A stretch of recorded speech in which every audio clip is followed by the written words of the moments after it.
What did I do? I will call a meeting of the Amherst School Committee to order at 6:03 p.m. Thank you all. So, and this meeting is recorded and live broadcast by Amherst Media. So our first order of business is to approve the minutes of October 17th, November 14th, 2017.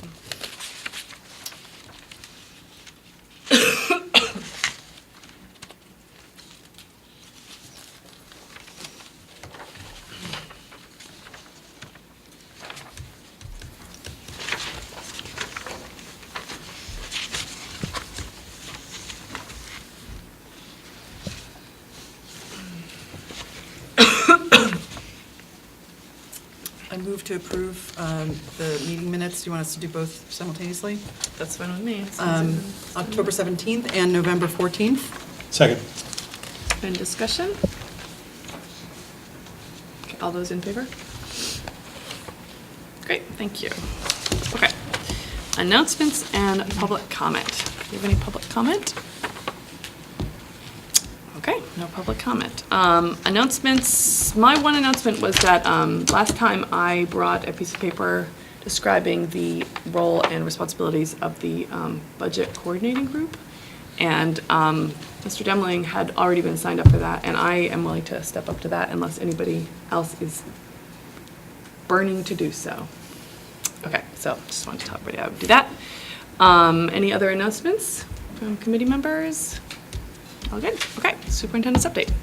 Very briefly, Mr. Wall, tonight. So the first thing is the grant that you all voted was submitted last week, and we anticipate this is about the Amherst part of it was about regionalization study, and we expect to hear by the 1st of January about that. So it's related to an agenda item later, but I just wanted to let you know that that fully was submitted. We've received confirmation and have been in touch with the Department of Revenue, who are the recipients of that grant, and our local legislators are also aware that we applied for that grant as well.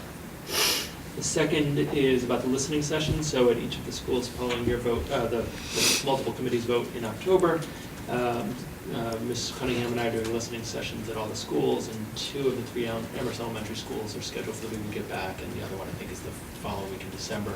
So perhaps sometime in January I can share some of the feedback, and kind of a synopsis of the feedback or synthesis of the feedback I heard, and what staff seems to be telling me about what's going well, what they feel like they're being highly successful in, and then some challenges moving forward. My last update is just a homework update. So we had listening sessions, or feedback sessions, with faculty, with each of the 3 parent guardian organizations. So parent guardian organizations for facilitating those happening at all the elementary schools. Mr. Sheen and I met with teachers who are on the homework, the group that developed that draft plan this week, or excuse me, at the end of last week, and we anticipate a revised draft going out probably 2 weeks from now to get more feedback from the larger community. But we've gotten a lot of feedback and continue to get feedback, and I think people will see revisions in that draft that respond to the feedback we've received. It's a little challenge. Some of the feedback has been sort of at opposite poles, so that's been a good challenge to try to work through, but I figure I'll keep it brief tonight. Great, thank you very much. Okay, new and continuing business. So FY19 budget guidance, our first item.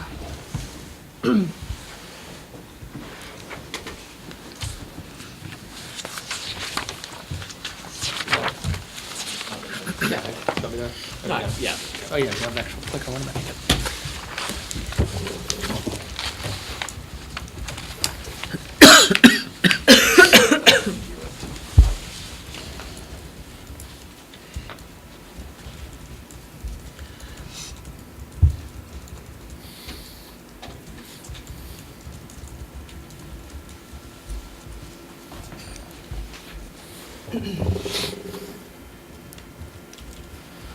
I might need your mic. Yeah. Sorry. I say if that other button to start it didn't work, then this Yeah. one won't work. It's fine, I got it. Thank you. So thank you all. So tonight's Stereo. presentation. Luckiest man. Yes. Tonight's presentation is very similar to the regional one from a couple weeks ago or last week. I received some help from Peter in terms of formatting some of the charts a little differently, which you may have noticed in the packet. So thank you, Peter, for providing some assistance. I would be lying if I said it wasn't fun. I sensed that he really enjoyed it. So similar to the regional one, there's some key points. So staff turnover savings have helped preserve programming in the district. So we've had sort of some waves of retirements the last few years that have brought in less expensive teachers, and that's helped preserve some of the programming. The outlook for health insurance is expected to get worse, similar to the region. Operational costs like transportation, utilities, central office have been stable or declining. Strong in-district programming, both special ed and regular ed, has led to low out-of-district costs and school choice costs. So low out-of-district special education costs and school choice. I think there's one more. Nope. And so that's it for the key points. So getting into these charts, you'll notice now on these charts, there's at the top of the chart, tells you what category you're looking at. So major improvement from last time. So the first one is wage and benefits. You can see that wage and benefits have gone from 82.7% down to 77.8% of the budget. Some of that's a little, or actually one thing to add is that for total spending, I included the operating budget plus charter and choice tuition so that it's sort of consistent, because during this time period, we pulled charter and choice out of the budget. So if we just did total spending, it would have looked a little skewed. So charter and choice spending is included all the way through, even when we pull it out of the budget. This is a favorable trend in general. As I said, staff turnover savings have really led to this decline in sort of the overall spending level. Health insurance, also positive, has gone from 10.9% of the budget down to 9.9%. That's due to really favorable experience in the health insurance trust. We haven't had to raise premiums through the FY17 school year for about a 7 or 8 year time span. But we know for FY18 we have had to increase it 10% twice, depending on the plan.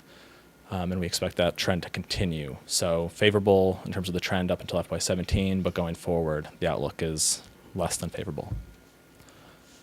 Retiree costs.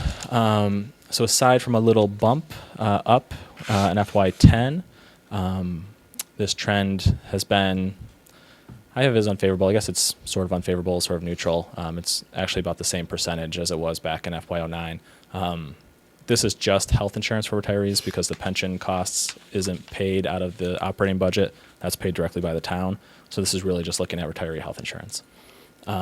And during this time span, we had retired teachers in the GIC, which is the state health insurance plan. We brought them back.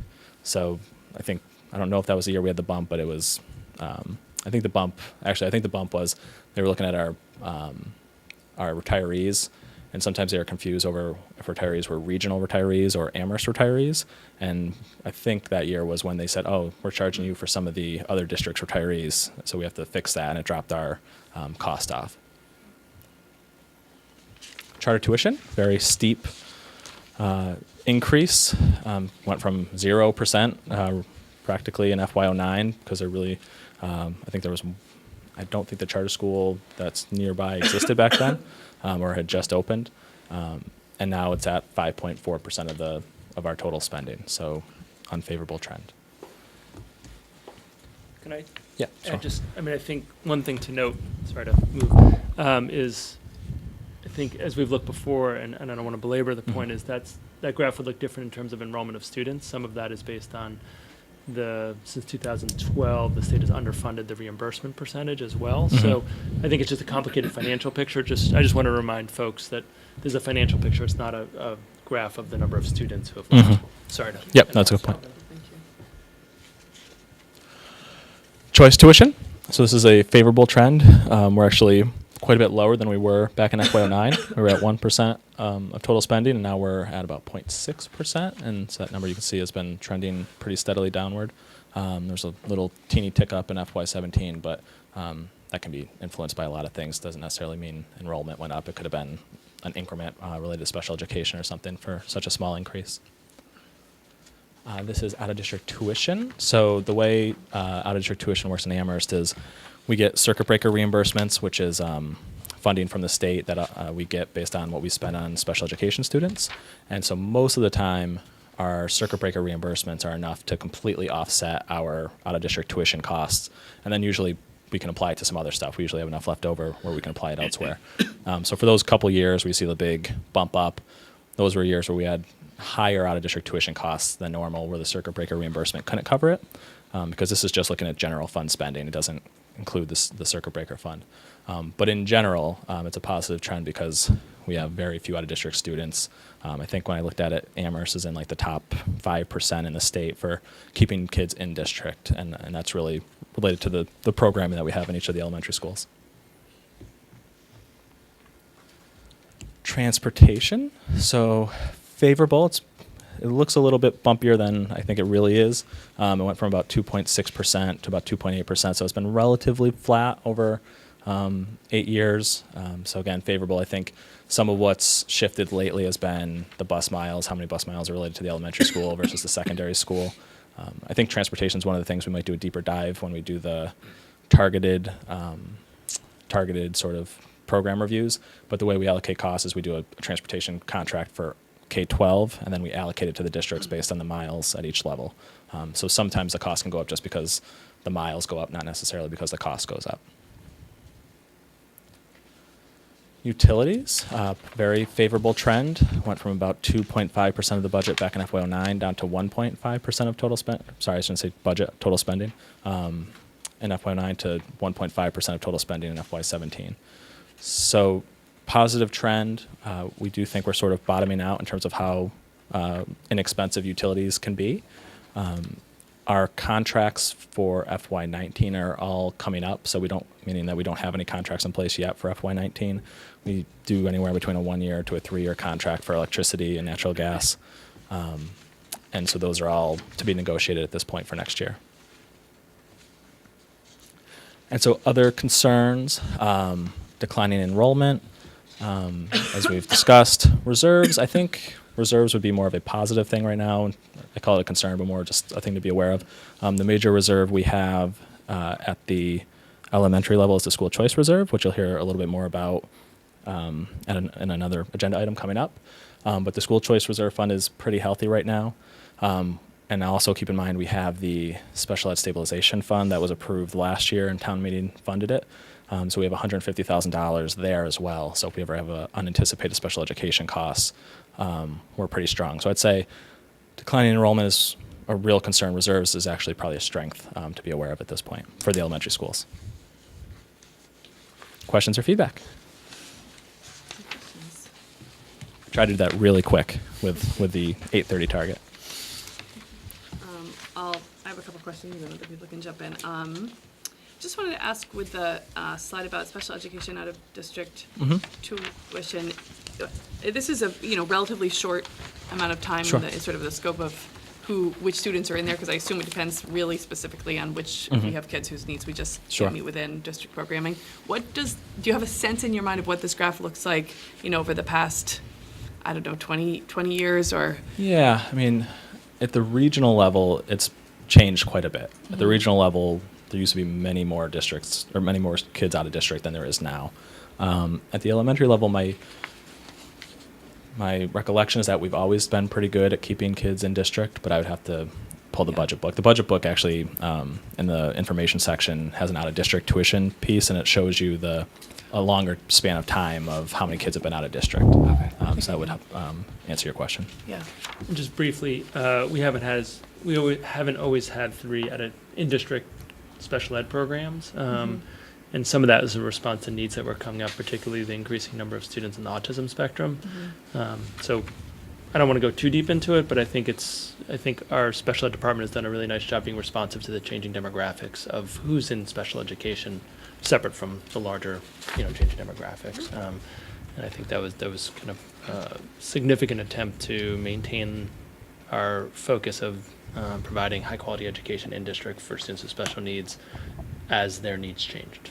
Yeah. That's great. And I just, when it says we removed 2 full bus routes, just wanted to check and see, did that affect bus timing, or that was able to be maintained? No, I don't. We did that back in FY15 was when we bid transportation out last, but my understanding is that the average bus time stayed roughly the same. Yeah.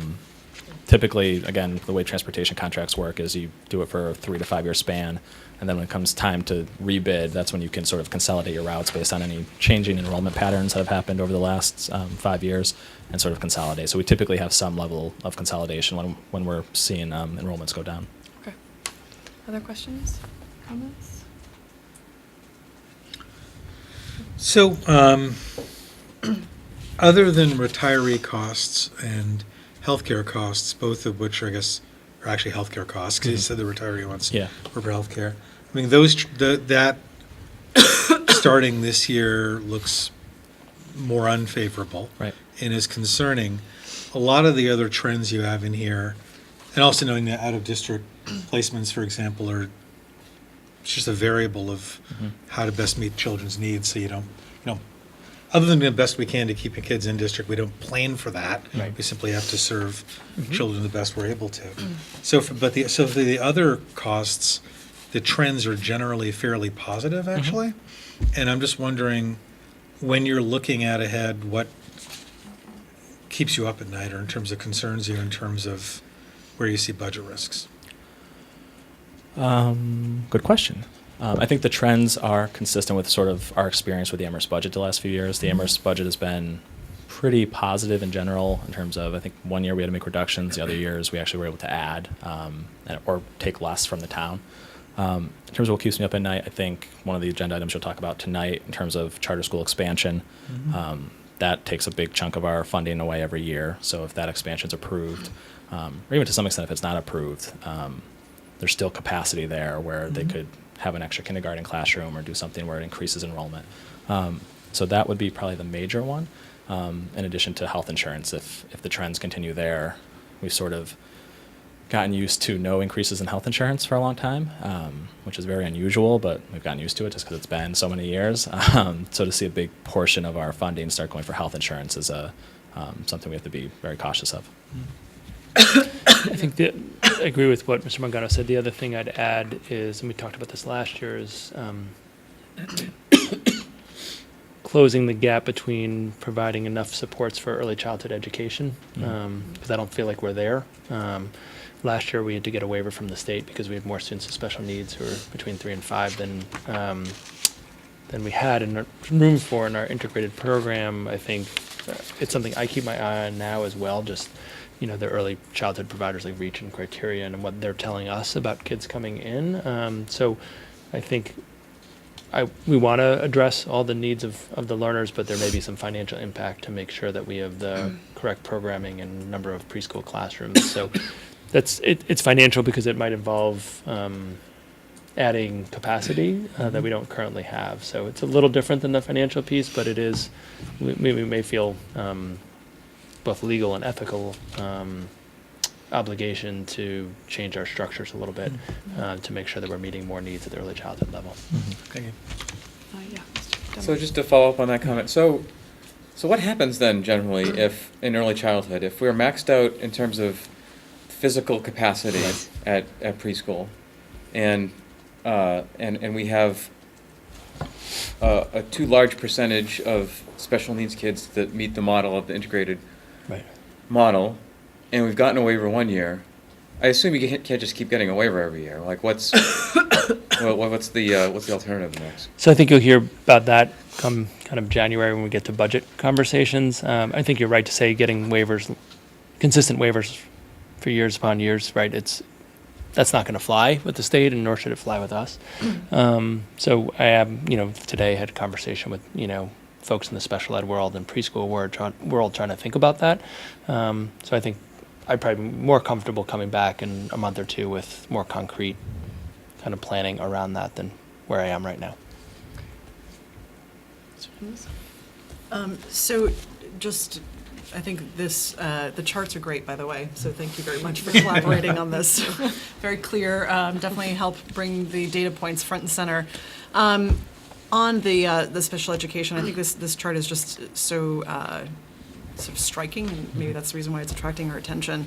But just looking at this, the difference between FY11, which was $887, according to this chart, and FY12, which was $91,069. Do you know roughly what that represents in terms of the number of students, educators? Yeah. I think, I mean, it's a small number. It's in terms of, so this would be out-of-district students, and it's been less than 5, I would say, in general, even over this full time span. Yeah. It's a small number. Okay. Yeah, without knowing the students, my guess would be that'd be roughly 2 students. You know, it depends. It could be 1 student who's high need, but, you know, for elementary level out of district placement, that would be like the uninformed guess just in the field that'd be about 2 students. Our circuit breaker reimbursement's volatile. It's not the same every year. Most of our circuit breaker reimbursement comes from out-of-district students, but we do get some for in-district students because you're allowed to claim, like when an OT or PT works with a student, you count those hours towards the cost, and when that gets to a certain point, you get reimbursement for that as well.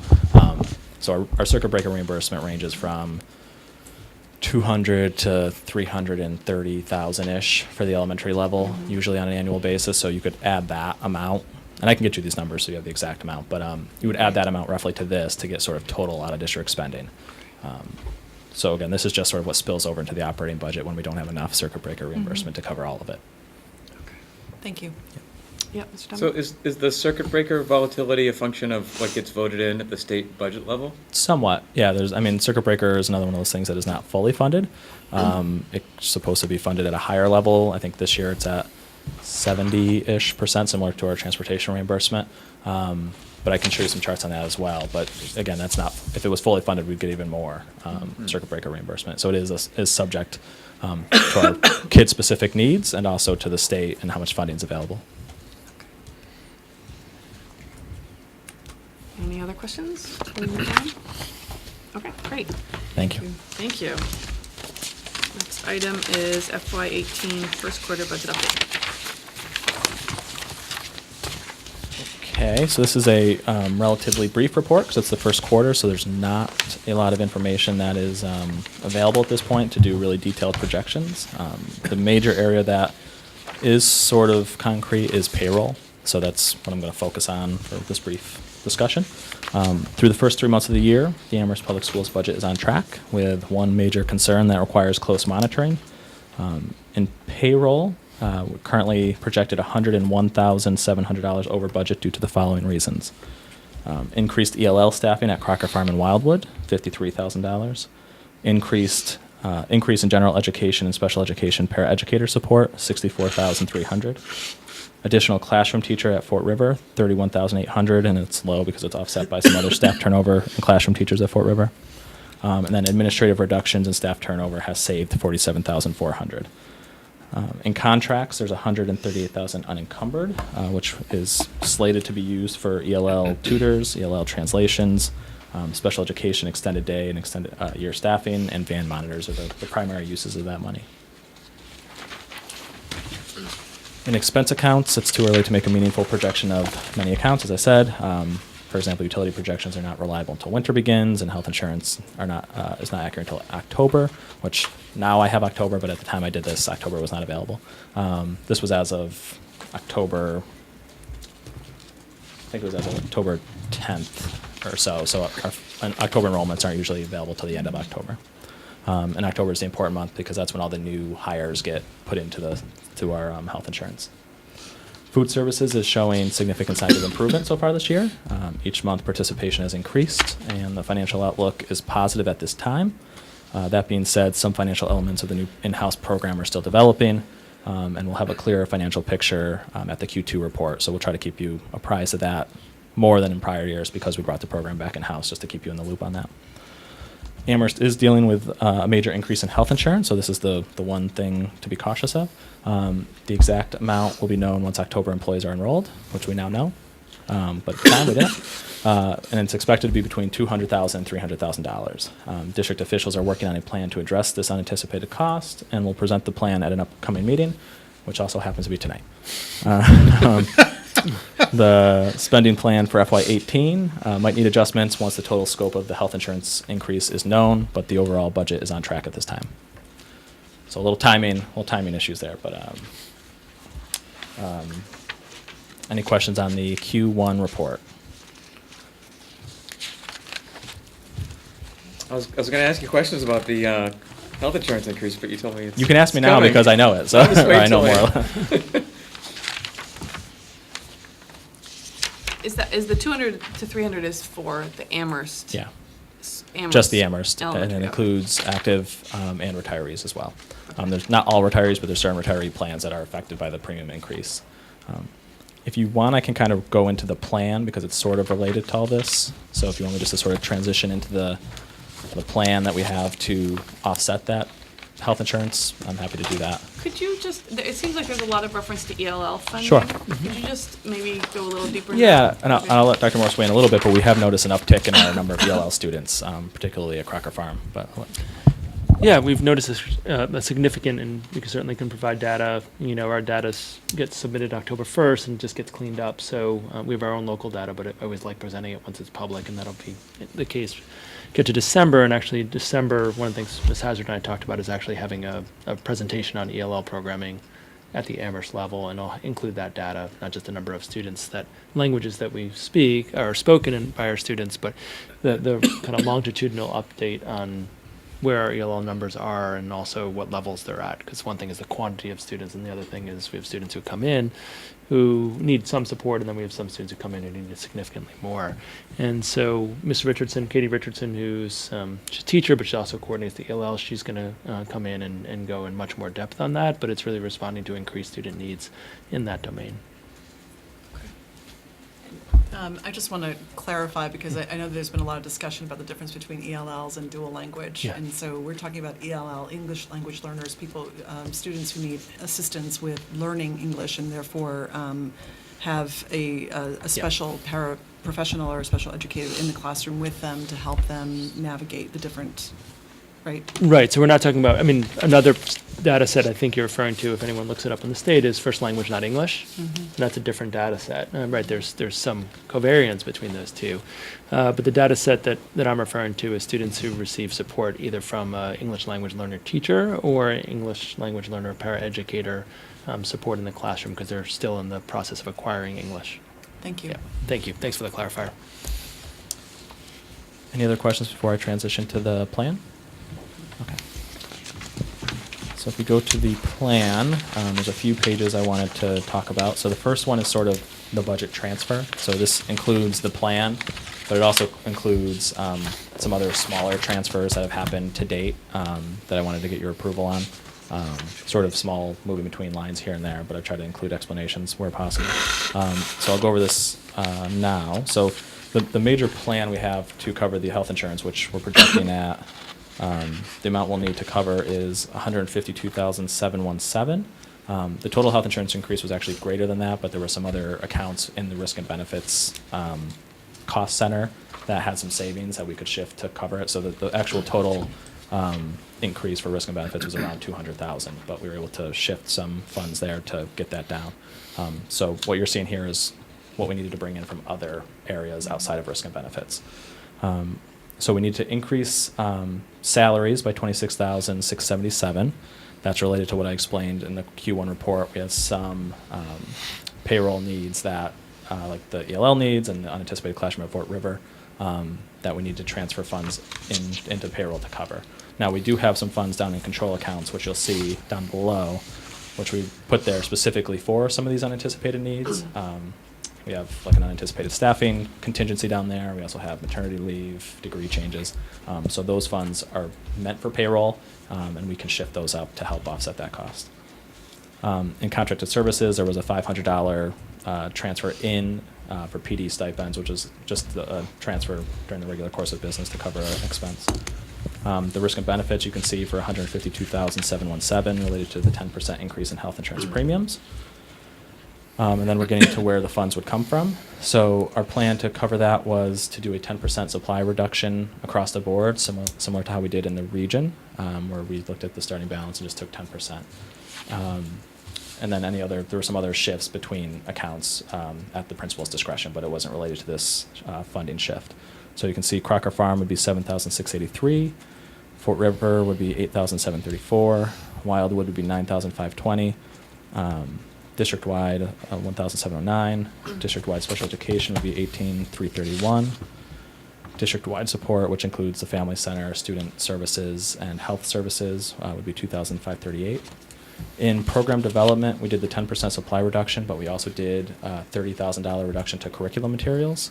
There's still quite a bit left, so I want to say 30,000 is a big number, but that account started at 70,000. So even after taking the 30,000, there's still about $20,000 or $30,000 left for curriculum materials this year, including what's at the schools, budgeted specifically at the schools. This is sort of the district curriculum materials budget. English language learners, 346. Administration, 9,886. Information systems, 5,644. Facilities, 11,143. Food services, 8,000. And then control accounts, 62,605. So that would cover the increase in health insurance. And I will show you, if you go to the next page, this shows you, similar to the Q1 report, but updated for November 16th. And it shows you with those transfers, approximately what is left in all of these cost centers, so you can get a feel for, that there still is funding even after these reductions. So if you start at where it says expense accounts, for example, Fort River still has $44,000 left over, which relative to its total budget is about half of its total budget to start the year. And you can go down the list and see that pretty much all the programs still have what I feel is adequate funding to get through the rest of the year, especially when we look at some prior years. And like last year, for example, the elementary schools didn't spend their full budget. That was part of that $150,000 that we ended up transferring to the special ed reserve. So I think at this point I feel comfortable that all the cost centers still have sufficient funding to cover the rest of the year for their needs, and they're not going to have to. We're going to have to rein it in a little bit, but I don't think it's going to be a significant change to programming. And then if you go, so the other piece of this plan that was not on there is also to use a little bit more funding from school choice. So each year, the school committee part of the budget that you vote includes taking so much from the operating budget and having it paid out of the school choice fund because we bring in money from all the school choice students that come to our school. For FY, if you look at where it says FY18 current, which we had started the year with projecting $375,000 to be paid from school choice. That's up there in the payroll accounts where it shows classroom instruction. Each school had $125,000 budgeted. What we're proposing is an additional $75,000 to come out of school choice. And what I've done is I've updated the tuition revenue for FY18 current. So we've increased our school choice numbers quite a bit from FY17, just based on open slots. We went from about 60 school choice students in FY17 to about 96 in FY18. So you can see there's quite a big bump in revenue. If you see, I'm projecting 575 based on the 96 students, which is up about 200,000 or more from FY17. So even pulling $75,000 more from school choice, our balance in this fund, which when I mentioned that we had a healthy reserve, is going to be at the end of the year around $760,000, which is probably at the high end of what we should have. It's a good safe number, but typically what you want to have in your reserve for school choice is somewhere between 1 year and 2 years of what you're using to fund the budget each year, so that if in any given year the district decides they don't want to do school choice anymore, you have some reserve to sort of wean off of it. So I'd say we're sort of at that high side of what we want in that school choice reserve, which is good in terms of if we have challenges coming up, we have some flexibility here. So again, the proposal is to take $75,000 more, and again, that would still beef up this reserve even more than we thought at the start of the year.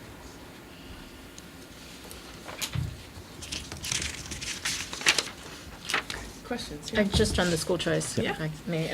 So what towns lead in? I don't have the towns yet. I will have them. I don't have the roster. We may be able to get that information now, but in December, around December 20th, I'll get a roster from the state of all of our students, and it'll have town information. So I can bring that back then, and it'll be part of the budget process as well to include the town information. And where they're distributed as well. Exactly. Yeah. Typically, there's a lot of Hadley, Belchertown, South Hadley, sort of the neighboring towns that you'd expect. But there's some few outliers that are probably interesting to know. Okay, thanks. Yeah? Just, do you want to discuss each of these and then move, or do you want to move and then discuss?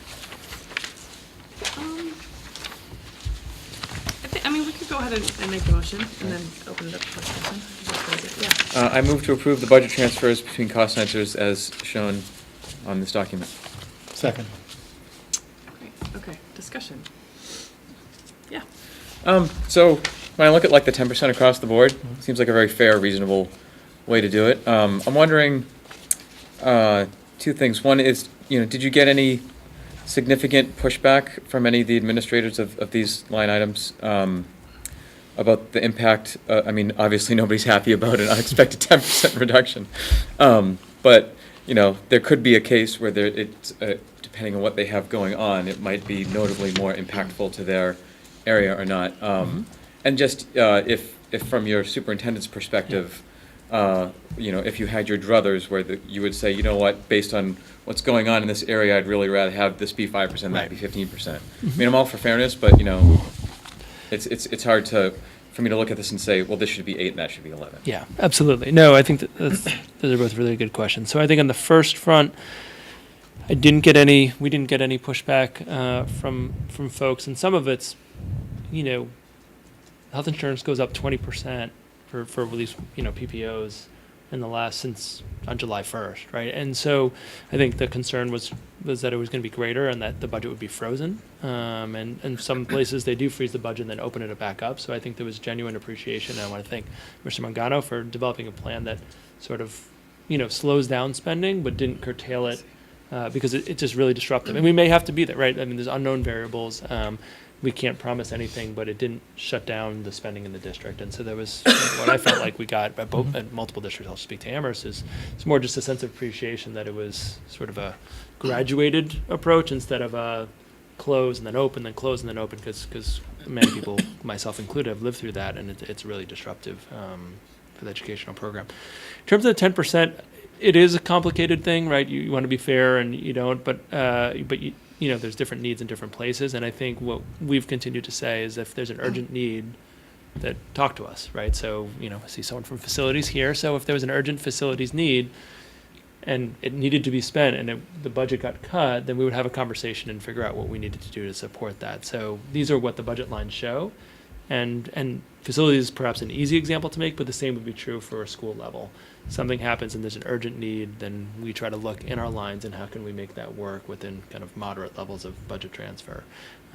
So I think people did feel like it was fair in terms of that. You can see the dollar amounts don't totally show that way. Talking to Mr. Sheen, he definitely understood that program development was going to take more of a hit than some of the other ones, but we're not purchasing new curriculum this year. We don't have a huge, we're buying a new math curriculum, something like that. So we felt like we had more flexibility in that area to make reductions than in some of the others. So it wasn't really 10% across the board because of that, but we did look at all the lines and see where there was perhaps a little more room, given this year's context, to make a reduction as compared to some others. Can I just follow up with this about No, go ahead. just without maybe getting specific in a way that's not appropriate, Right. I'm just wondering if you can, it's sort of reading 10% supply reduction plus, it's in terms of sort of what that means on the ground for our schools and our kids. And, I'm looking at the food service, 8,000 seems like a pretty high percentage of what we just allocated to allow that to happen. So how does that, I don't know if you could answer So that. a couple things. I think the food service, we did an increase this year, so their budget to start this year was higher than it was the prior year. That's why I sort of included that first piece about how our experience so far has been positive with the food service fund, which is good. So I think they're going to be okay because that's just their budget for what doesn't come out of their revolving fund. So most of their spending comes out of their revolving fund, and if it does well, then this won't affect them at all, really. In terms of the spending on the ground, most of the spending, I'd say, the big wave of spending happens at the start of the year and at the end of the year. So the start of the year, teachers coming back, they do all their purchasing for the year. They also try to do that at the end of the year. But they know if there's not funds available at the end of the year, then they can wait till the start of the next year. They try to do it at the end of the year because they want to have it ready for them when they come back from summer vacation to start. But if not, then they can wait till the next budget cycle where the funds will be there. So hopefully when we do FY19's budget, it may not be great, but we won't have a surprise like this where we have to do a sort of a mid-year change to the budget plan. So sort of day-to-day operations, not anticipating a big. No, I don't think it'll Okay. change anything drastically. Again, maybe for the curriculum director, when he plans out what he's going to do at the end of the year, there could be some impact on that. But I think he's got enough time where he can make those adjustments in an intelligent way. Okay. Yeah, Mr. Dennis. So my question was actually very closely related to that. It was specifically about the program development and curriculum materials because it's such a big hit. And Yeah. so I was wondering, what we can expect to hear from the community and what from teachers, Right. in terms of a $33,000 reduction. Yeah, I think some years where we're purchasing lots of curriculum items, I think it would be more problematic. This year, I know Mr. Sheehan's in schools often, getting a sense of where people feel like not just spending, but where priorities are of teachers. And this isn't a permanent reduction that we're going to make to this. And I think for this year, because there aren't big ticket purchases, I think it'll be okay. I think where we do see it is kind of stipends for teacher time, so some and teacher professional development, and that's why we're trying to look at our Title IIA accounts and other things to try to cover it. So it's not that we had this thing planned that we're not going to do. I want to be really clear about that. At the same time, it's also true that when I'm in conversations of what can we do for kind of PD over the course of the year, particularly like late June, where we often do a lot of planning for the next school year, that's where we may lose some flexibility. The good news is we have a lot of time to sort that out, right? So it's November, and hopefully things move in a positive direction. We get more flexibility, but at this point, it just slows down the planning for that type of work. If it was a year where we just had purchased a new math curriculum or literacy curriculum, that the funds wouldn't be there to begin with right now because we would have already spent them over the summer. So I think it's somewhat indicative of this year and not necessarily sustainable to have that level of reduction. Yeah, good. So as a follow-up, in that context, then, you might anticipate that this year, that cut doesn't have an appreciable impact, but as you're preparing and finalizing the FY19 budget, Right. we might end up seeing some adjustment that reflects forward planning for next year, in which you're saying, look, we're going to need an extra 15,000 now because we couldn't spend it last year, or Right. something like that. Yeah. And we should probably even ask, because it'd be nice to know if that's happening and there's a way of supporting it in the budget. Yes, I think when we get into the January budget season, we can be much more explicit Yeah. around that. Yep, absolutely. Okay. And I'll just quick note, there's a couple accounts spread out through these cost centers that we didn't do the 10% reduction because it was like a contractual thing, so it didn't really make sense to do 10% reduction. Like NIS, there's like some subscription lines which are fully spent because we have the subscriptions, so we didn't take, so some of those sort of fixed contracted accounts, we didn't do the 10%, but there was only a handful of those. Can you just, I honestly just don't quite understand why, like, the choice account can only be kept, well, you have to cap it at a certain limit. Yeah, I mean, there's not a lot of firm guidance on that, I'll say. I think it's more of a management approach that, in general, public entities or municipalities shouldn't just like grow this enormous amount of money. Theoretically, if you're generating that money, you should be using it to support those students. Right. So that's why I say we try to keep that reserve at a manageable level, where if we ever had to wean off of it, we could do so without sort of a cliff. I see, yeah. But we don't want to treat it sort of like a fund that we just build indefinitely, either, because people would say, why are you asking us for more money if you have all this money in this choice fund? Okay. Makes sense. Yeah, I think, when we get into the FY19 budget planning, we're going to have a lot of active conversations about use of choice given the increasing in where we are. So this isn't the last of the choice. Yeah. How much is the right amount conversation, particularly in years, we'll see where health insurance goes, where if we're looking at reductions, it's going to be a logical conversation to have, what's the right balance? Mhm. No pun intended, I guess that could be used both ways, but yeah.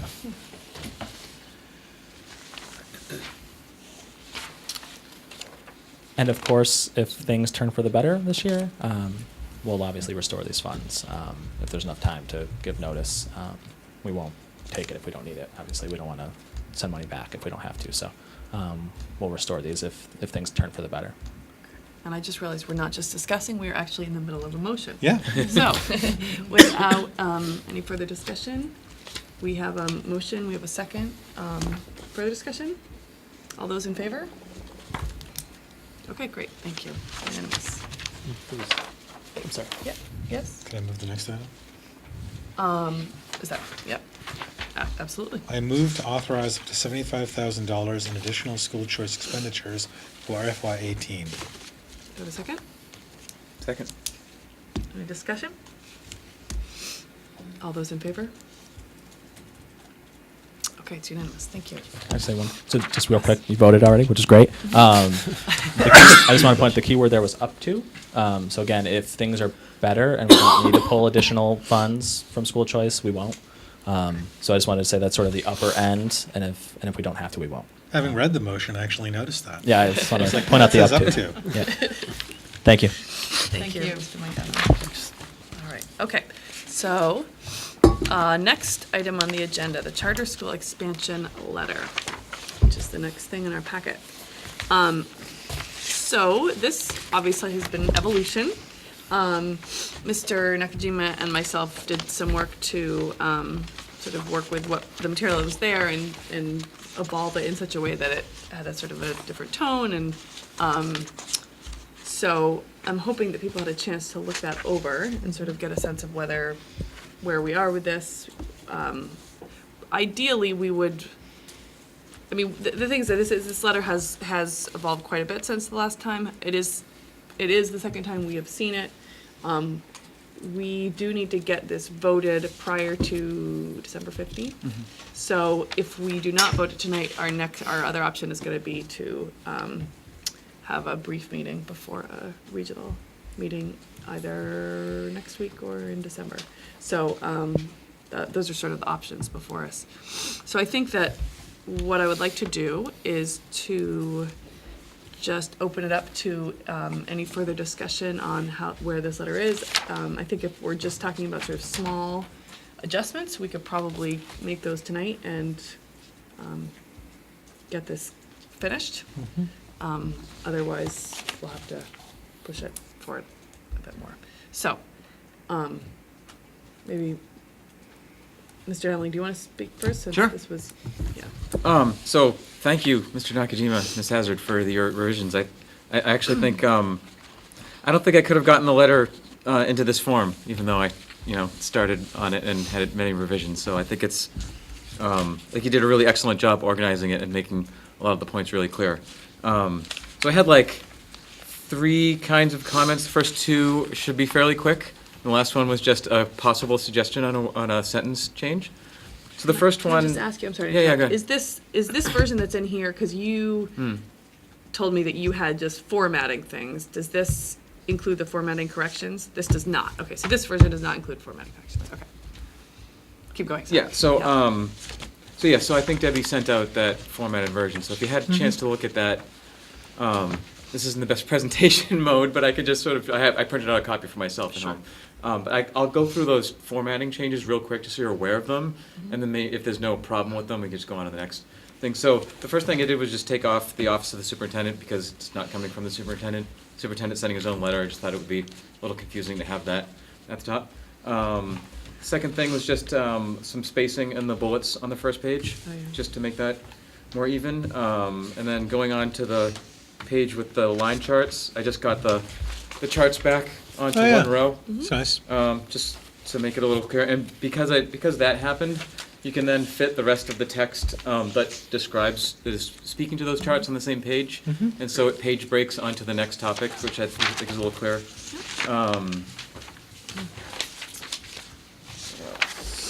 Okay, so on the page with the chart that says percent enrollment for African American and Hispanic, so I broke up the paragraphs so that if you look at the second paragraph on the page in your packet where it starts unfortunately, so I started another paragraph there. Sorry, can you say that one more time where you are? Yep, so on this page with in the second paragraph, in the middle, there's a sentence that starts unfortunately, and it's October 20th. Well, you mean, if you look at the uncorrected version, it says, the uncorrected version is what we have. Yes, So I'm the referring to uncorrected that. version says the paragraph starts with African American. Yeah, And in the middle of it, there's a Yeah. sentence that says, unfortunately, Yes. that's where you start a new paragraph. yes, Okay. yeah, and reason just. I apologize, it's just we're looking at a different version. Oh, yeah, no, He's looking at this one too. I'm trying to so he's speak trying to, tell us I'm both. speaking to the one in the packet. Yeah. So I did like sort of 2 or 3 things here. One is I started a new paragraph at unfortunately, just my experience in reading through long letters like this, when you hit a paragraph that's more than 6 or 7 lines long, it can be a little wall of text intimidating. So, and the 2 points that are being made sort of break up nicely. And then in the sentence right below the chart that says a better view of the diversity of PVC is describing what the chart is. And so I just moved that sentence to the new paragraph above, if that's clear. So that you sort of make the 2 points and then says, but a better view is if you do this, and then has the chart, and then just says in the table above. So it's the same exact content, it just breaks the chart flow up a little. And that is it. And I guess, the very last page, not the very last page, the page with the addendum with the percent African American and Hispanic charts. Just a couple of formatting things to make the chart labels readable again on the numbers for the bars, and then highlighting where PVCICS is and those charts. So that was the collection of formatting edits. Excellent. Thank you very much for caring and executing such facility. Was there more? There was more, yeah. Did someone else want to speak before Mr. Ellis had a little time, or are we okay? I'll hold. I'll Okay, wait. okay, go ahead. Right. And then 2 very small wordsmith changes. So I guess I'll continue to speak to the letter in the packet. Underneath the line chart page, Okay. in the second paragraph where it says these charts also show major and undeniable shortfalls. I thought just striking the word "also" made it read a bit clearer, because you're essentially making the same point as has just been made, that the gaps are clear, persistent, and span all 3 subgroups and have all worsened. And that they show, and it's just sort of driving the same point home. It's not making an additional point. So it's just striking that one word. And then on that same page, the very last paragraph, the promotion of RTI as the reason the PVCICS has a chronic enrollment gap of students with special needs. Just "in" should be "is." Oh, yeah, no kidding. That's just a typo.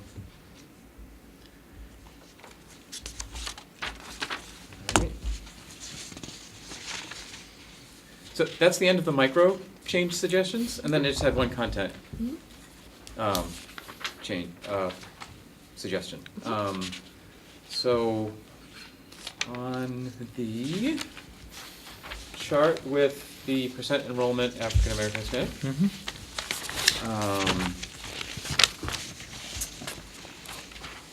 actually, give me one moment.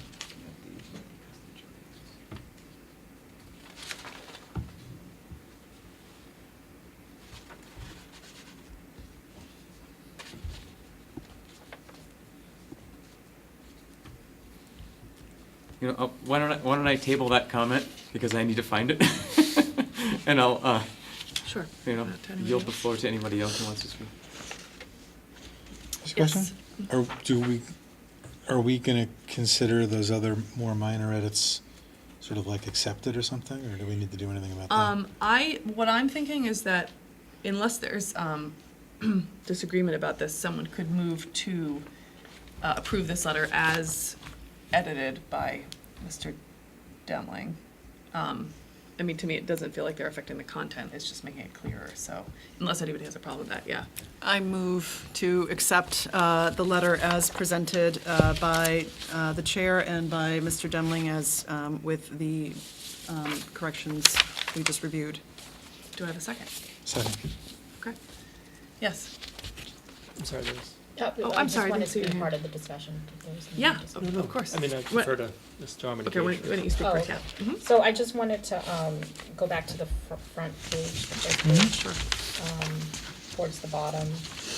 And it speaks to the school enrolling an above average percentage of Asian students.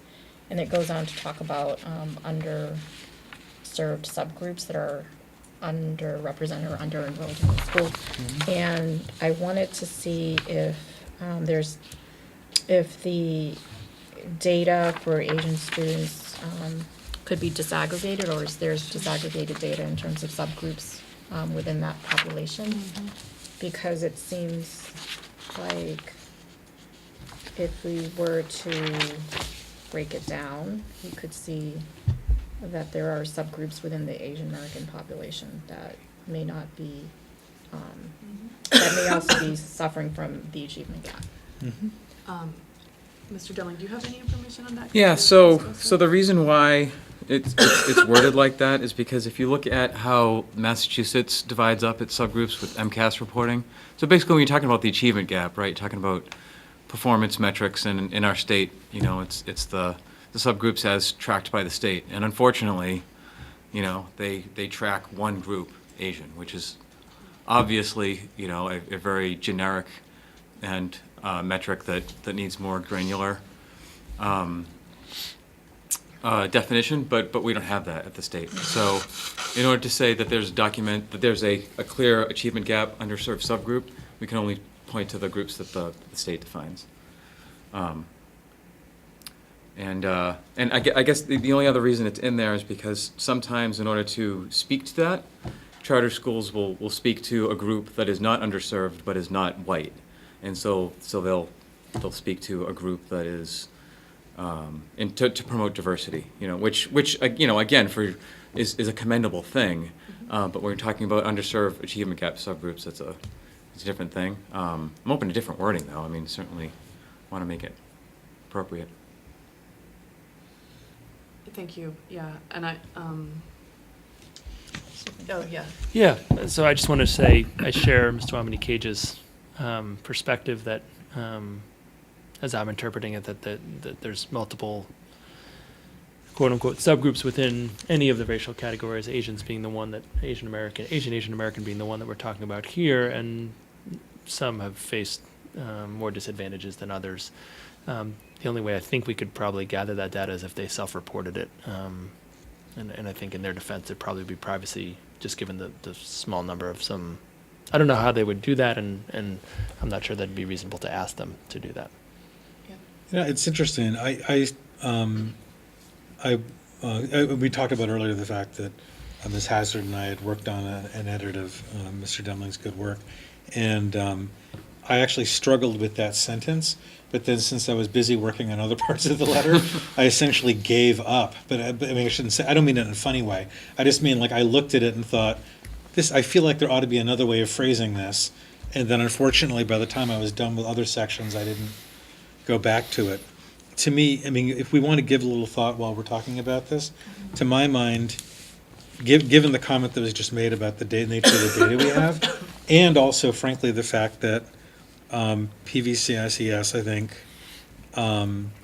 you know, admirably and openly celebrates the fact that it has done a good job of enrolling many Asian American students, and that's great. The point here isn't really to sort of denigrate or call. It's not. The real point here was to juxtapose the notion that, despite laudable work in that area, there are other subgroups that including ones that have some achievement gap issues that are not currently being met. So there's probably a very clear way of saying that doesn't imply inaccurately that there aren't differences in achievement or attention. You know what I mean? It doesn't have to be a blunt statement that sort of misses the notion that there are undoubtedly variations in needs, achievement, and deserved attention that remain within some of the Asian subgroups. Yeah. I wonder if we can rectify it by including, for this particular paragraph, the second sentence, the last two stated population, African American, Hispanic, can be part of the first sentence, where we could just state in the first sentence that while the school enrolls an above average percentage of Asian students or Asian American students, that it's for African American, Hispanic, it's a different, there's, can we do that? And then, So, are you saying like put a comma after Asian? Would it be? so we're trying to contrast the racial Yeah. population, and so if we can group those categories together, like the Asian, African American, Hispanic, to show that while there's a high percentage of Asian American students, there's an underrepresentation of African American, Hispanic populations in the student demographics. So that's about demographics of the racial demographics, and then you do the other category, do you know what I'm saying? Like, Yeah, I do, actually. So, I mean, Yeah. so one possibility would be, instead of listing all 5 achievement gap subgroups together, I mean, this is just a slight wordsmith, but it would come right after. So you keep the first sentence the same, and then say, however, consistently under-enrolls underserved subgroups that have a demonstrated statewide achievement gap, including African American and Hispanic, semicolon, as well as low-income English language learners and students with disabilities. I don't know, I'm just moving words around. Yeah. I actually like the way Ms.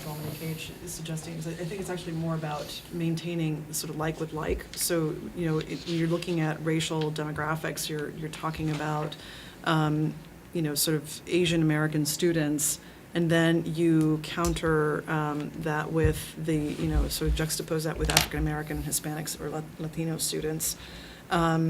And then you would move on to other underserved subgroups, because I think that the point really is, with, you know, perhaps one of the things that you might have been struggling with is that the way that it's written now, the way that that is read now, makes it look like you're sort of, you know, you're sort of commending them, and then you're switching around, you know, to sort of beat them.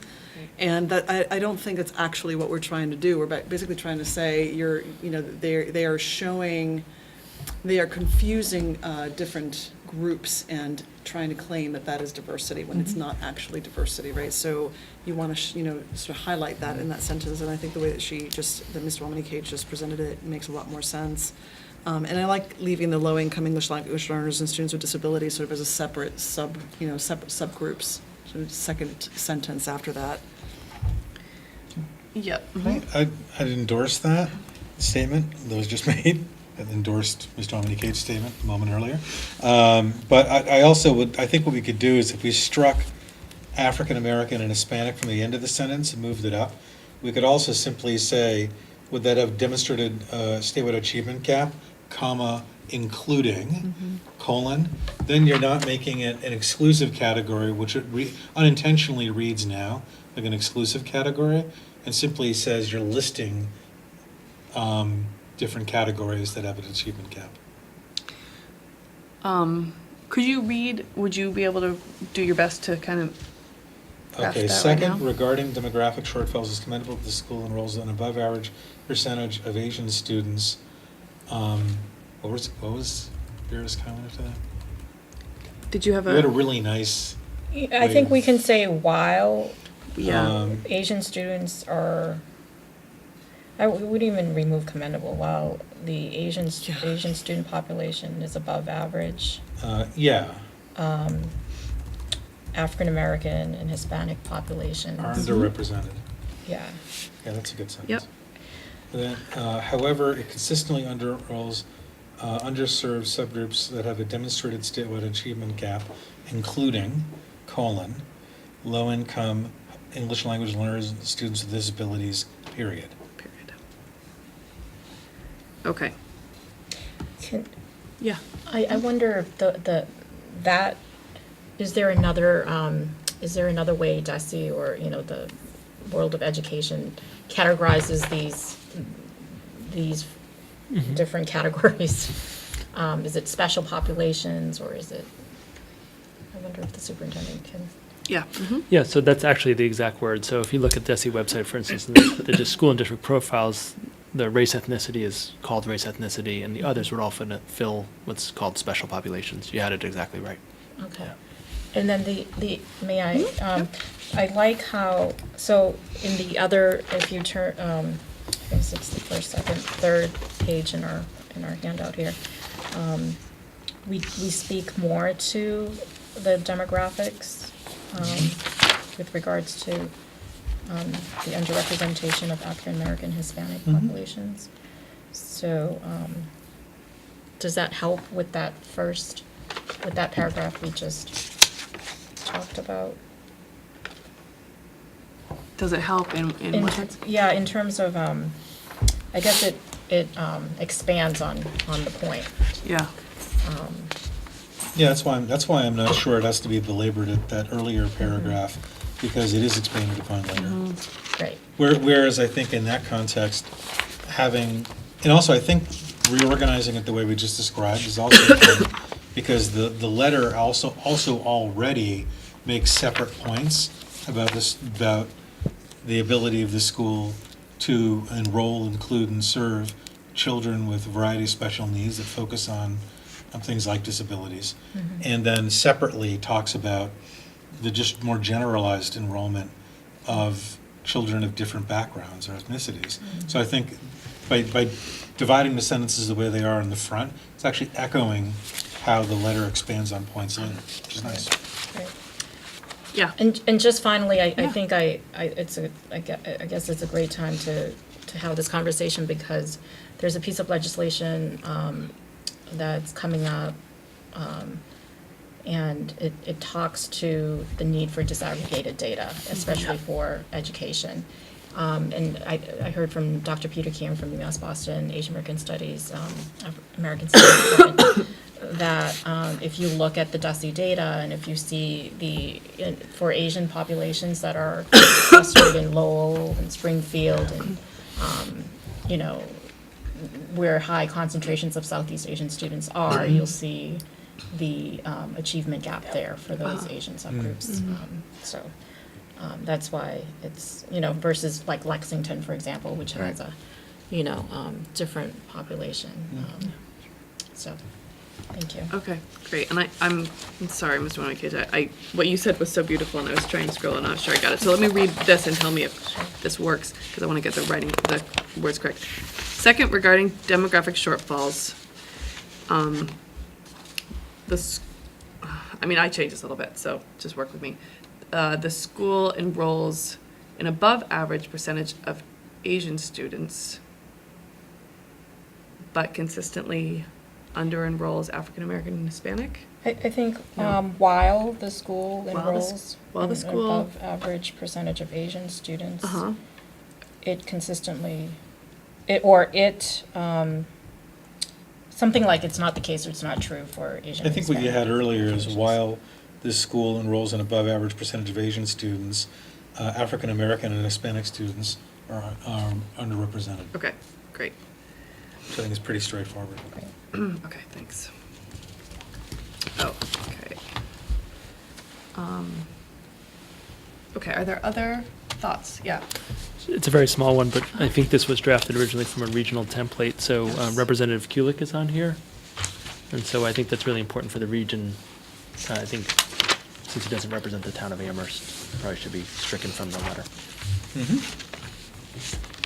Sorry, I should have caught it Okay. earlier. but- And we should make sure we remain to include it later. Yes. Next week in a Well, different place. we also, I realize that the first paragraph says the Amherst and Amherst Pelham Regional School Committee. So if we're gonna just approve this letter, it should just say the Amherst School Committee, correct? Yes, actually, I think that's probably better. And then we will hopefully approve. We'll see when we get See, there. We'll see. I'm sorry. Just Okay. keep teasing you. I'm not done. Okay, yes.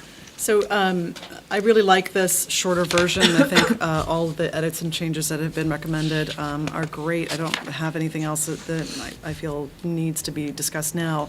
The only other thing is, and this is more, probably not a very helpful comment, but I just feel like it needs to be said out loud, is just, I still wish that we had found a way to include in this letter the vote that just happened at town Oh, meeting. right. Because I think it was such an important, sort of message that was sent by the community. And while the article that moved it and passed town meeting was more general around charter schools, across the state, I think it did make some very important points. It'd be great to include that with this. And even if we don't necessarily want to change the letter, I mean, even just, attaching a copy and saying we are attaching a copy of the article that was recently passed and approved by town meeting would be amazing. So anyway, I just wanted to make that comment out loud Thank you. for the committee members. Could you, in this moment, make a recommendation of where we might add just a one sentence reference so that we can include that as well? Because I think that could be valuable. I mean, to me, it feels like a great closing statement. Yeah. It's not critically important, but it's something that I think that the board will read the entire letter. It's not one of those situations where they'll only skim it or read only the first little bit or whatever. So I think it's safe to add it at the end, and just, again, sort of, it's an important message being sent by an entire community, and it just happened. Yep. So it would be great to just put that in there. Yep. I was going to say, actually, I think the paragraph we should put it in, because town meeting was very careful to not actually get into a lot of the other issues that are covered. The closing of this letter actually makes reference to the full range of issues. But the previous paragraph on funding, where we say we recognize this isn't in your purview, however, that would be a great place to put in, the people of our district feel so strongly about this, that recently our town meeting passed an article, which is attached, expressing their concern about the financial impact on our school district of insufficient charter funding, and echoing our request to place a moratorium on charter school expansions until that deficiency is remedied. Yeah.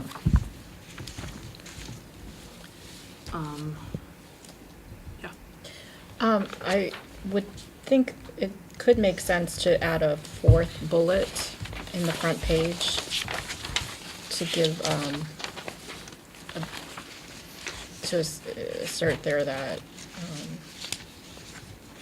would be the fourth reason. Preview. Not to approve the request to increase its enrollment for the following reasons. And it could be the fourth reason, which is the town vote, which shows that basically what Eric said. I hear what you're saying. I feel like that, and people may disagree, I feel like that is more of a reflection of the third bullet. Like it's us passing, the town meeting passing that isn't necessarily the reason that we're asking it to not be, Oh, we're asking finish, it please. to not be approved, but it reinforces the magnitude of the dramatic impact on sending district budgets. I mean, we could add something like that to that, To the second bullet? to the third bullet. Oh, third bullet. Yeah. So, not to complicate things, but just my 2 cents for what it's worth is, I think the point I heard from Mr. Wamini Cage on that was adding it as a fourth bullet would show that it's, yes, you're acting as a school committee, but you're actually, your constituents, elected officials, have indicated that they're supportive of this. So I do think there may be some merit to putting it further up, because it's showing that it's not solely, all due respect, the 5 members who are elected in the school committee, but the kind of legislative body of the town also indicated to you very strongly that they support kind of this message. I know it's not exactly the same message, but it might just show that it's not only people whose direct responsibilities to schools who are indicating concern about charter school expansion. So this is a little different than what Eric suggested adding later, but I think Mr. Wamini's Cage point might, to me, it sounded like it might strengthen the letter by showing at the beginning, yes, it's 5 of us, but we get direction from 254 people on that. And I think that's a really good point. And my one concern is about us conflating this letter too much with that, Yeah. because there was such a concern by town meeting members that this was not the letter that was going to be approved. So I feel that we don't want to act in any way kind of sneaky about like, ooh, we're taking that and we're putting it in here, when that was clearly the message Yeah, we got. that's a good point. So that's my one concern, yeah. I completely agree with that, and I actually think, while, to be perfectly honest, like, my personal preference would be to have it further up in the, and sort of help strengthen a lot of the key points of this letter. I think in order to do that conversation justice, the one that took place at town meeting, and to ensure that the trust from town meeting continues in our body, that we, sort of place it where it seems to make most sense. So I actually do think that, with all due respect, I appreciate the sort of conversation that we're having now, but I think the second to last paragraph probably makes the most sense, given everything that's happened around this topic. What was the vote? Where's the, and it doesn't. Vote totally? Yeah. It was a voice vote, and from my personal recollection, there were maybe 2 no's. It's very high. It wasn't 2 or 3. unanimous. It wasn't unanimous, but there It was were. really close. You could hear the individual. It was 3 or less no's in my personal recollection, but it was a voice vote. Okay. So, is that comfortable with that? Okay. So, I'm wondering if people feel comfortable that they understand these edits enough to allow us to follow through with this vote? General sense of, yeah? Oh. I just had one other Yeah. sentence suggestion. Okay, go ahead. Which I'm fine either way. So one of the things struggled with expressing in a concise way is this median argument, right? The fact that we have 31 districts and they're all variably sized, and so you can't just take the value in the middle as the accurate value, right? And so it's like a statistical data argument that you're trying to express on the fly. So right now on this page with the percent enrollment after Amherst, on the second paragraph with the sentence that says the school's 31 sending districts, et cetera, because the majority of these sending districts have small overall enrollments, looking at the average or median enrollment by subgroup in each district will underrepresent the size of the total population in each subgroup and the region that should be served. Yeah. I find that a little awkward on initial read. My alternative, which again, is Baker's choice, would be the following. Because the majority of these sending districts have small overall enrollments, looking at the average or median enrollment of sending districts will underrepresent the size of the subgroup in the total population of the region. So just a little shorter. If you think that's clearer, that's cool. If not, we just go with it as it is. Can you repeat it? Because the majority of these sending districts have small overall enrollments, looking at the average or median enrollment of sending districts will underrepresent the size of the subgroup in the total population of the region. Yeah, I think that's what's funny? Since I edited this paragraph. As did I. To be blunt. You did too? I did a lot. I did a huge amount. Well, I did a bunch too. We both did a bunch. The problem is though, I edited your edit, so I have no idea how that compared to what Peter originally wrote. 'Cause I didn't bother. I just looked at your letter. I didn't bother going back to the first one.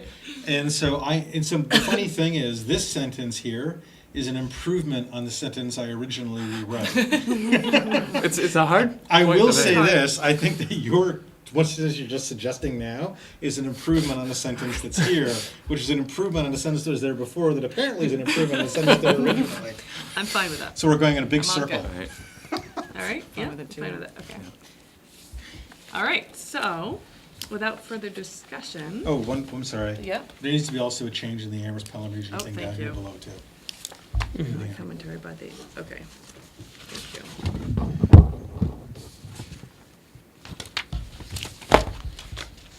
Yeah, And Ms. Hazard, would you be responsible for putting in that town meeting line? We didn't wordsmith it, but we sort of assent to you yes, expressing I think I the wrote will down of the enough that I committee. can do it, yeah. Okay. So, let's just vote on this and then we can talk Okay. about the logistics of how we're gonna put this piece together. Do we have another comment? Yeah. I just wanted to point out that the way the motion reads, it Uh-huh. says that it's, I'm sorry, should be looking right at it. Okay. Ms. Ordonez moved to approve the letter with Mr. Demling's corrections, Okay. so. So we need a motion to amend based on what this current discussion, yeah. I'd like to move to amend the motion to substitute the committee's edits for Mr. Demling's edits. What? I think his edits, we also want. So I don't think we're substituting. But he's part of the committee, so it would include his as I well got it, as okay, yep. everyone else's. Okay. Second. Any discussion? All those in favor? Great, okay, we're back to the original motion with amendments. We're back to the motion with amendments, okay. So do we need to, we just need to vote on that motion. Okay, any further discussion? Okay, all those in favor? Okay, great, thank you. So, Mr. Demling, if you can send me your version with all of your edits, and Okay. I'll go through and I'll add the ones that we just collected.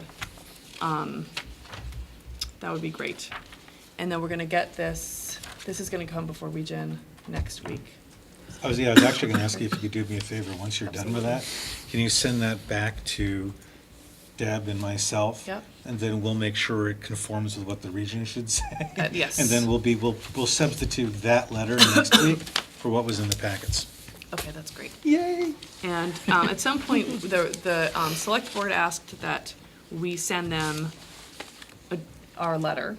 I'm wondering if I should go ahead and do that right now with this letter, if we want to wait until we hear from the entire region, just for timing. I don't know if it matters. I think it's appropriate for the Amherst School Committee to send the Amherst Select The Board Amherst the Select letter, Board? yeah. Yeah. Does that feel fine? Okay, because I'd like it to get it to them as soon as possible, so they can start working on it if they need to. Okay, great. Okay, moving on. Policy BEAA, Superintendency Union 26, first read. So you have a separate piece of paper. Let's see, is this, yeah. Okay, so last night, okay, so this is a policy that has been something that we've been wanting to bring before the committee. Basically, Union 26, my understanding is that it was formed over 100 years ago.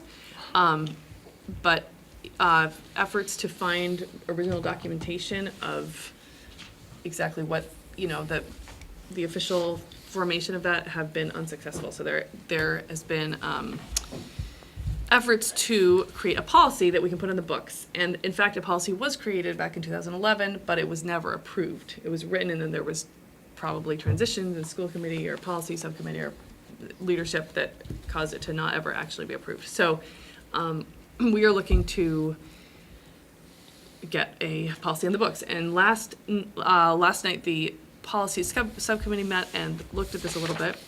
And our conclusion was that this really should be looked at by all three committees, given that the policy subcommittee technically represents the region. And originally we were thinking this just needed to be looked at by Pelham and Amherst, but in fact it also talks about the region being another party in employing the superintendent. So it really needs to go before all three. So let's see, Ms. Westmoreland, this is the version that after we looked at it a little bit, this is Yes. what we came up with. So this is the first read, so I'm gonna just give people a moment to look at this, because I don't think you've seen it before this.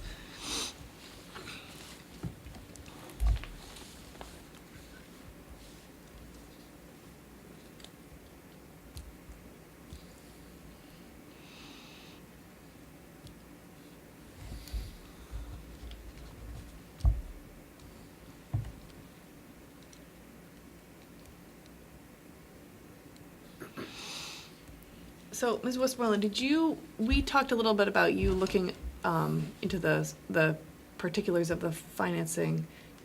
I talked to Mr. Mangano, and he said that it is based on enrollments. Okay. The way things are apportioned between the districts, it is currently at, what did we say, 54% region, 42% Amherst, and 4% Pelham. He said there's not a set period at which they look at those enrollments and change those percentages. It's just done periodically as enrollments start to, if they seem to be making a major shift. So he looked at that wording that's at the last sentence in the first paragraph and said that it was accurate. Okay. So I think where we are is basically if people have thoughts, comments about, the clarity and if what needs to be included is, this is the time to talk about it, yeah. But, other than the fact that I noticed that sort of calculated periodically part, I thought to myself, boy, is that specific enough? Or is that just actually how we do it? And, you know, whatever. I'm going to table that thing, that comment, and maybe Mr. Demling could bring it up based on the expression interface. But on the next sentence, the superintendent's union is the agent of each participating town. Does that require any modifier to note that to the extent that Amherst and Pelham are participating in the regional district and are part of the regional committee is in fact representing those towns for the purposes of regional business? If you know what I'm getting at. I think that's literally true, isn't it? Yeah. Well, I think the second sentence is sort of identifying more specifically how the Union 26 committee is composed. And for folks who are watching, who may not have a copy of this, it talks about the 3 officers of the Pelham School Committee and 3 officers of the Amherst School Committee. To me, that's how I read that paragraph. It's basically just sort of clarifying which participating towns and to what degree. So are you suggesting that, can you just reframe what you're suggesting? Well, I'm just saying that if the superintendency union, the first paragraph mentions that the Union 26 is a joint committee of the Amherst School Committee and Pelham School Committee, existing for the purposes of employing a superintendent jointly with Amherst Pelham Regional School District, which is obviously logically true, and that the pay is apportioned between them. And then the first sentence of the second paragraph says the superintendent's union is an agent for each participating town, and it says town. It doesn't say elementary school committees. I'm not saying it has to, but the point is when you talk about how they're representing each town, town would then refer back to a municipal entity, not necessarily. I mean, it's not immediately clear to me whether one means it represents Amherst and represents Pelham, or whether it represents the elementary committees for, the elementary duties for those towns. Yeah. Could it be better maybe if the second sentence were to say the Union 26 committee is, or each participating town is represented by 3 officers of the Pelham School Committee and 3 officers of the Amherst School Committee? Because then it's clarifying the relationship between the committees and the town, the municipal bodies. Does that make sense? And I think even if you flip the order of that and then said the superintendency union is an agent for those, actually I'd say for those committees, not for those towns, or for those towns through their committees, either one. That would be extremely clear. So Yes. the towns, I think towns through their committees makes a lot of sense, because then it's sort of, saying these committees are the ones that are elected by their responding bodies, right? And that's, I like that. I think it's much clearer that way. Yes. I'm not clear. Everywhere else it talks about Union 26, or Superintendency Union 26. So I wonder why it would be, do we need to repeat that it's Superintendency Union 26 or no? Where are you talking about? In the second Okay. second paragraph. Uh-huh. So the superintendency union is the agent of each participating town. This.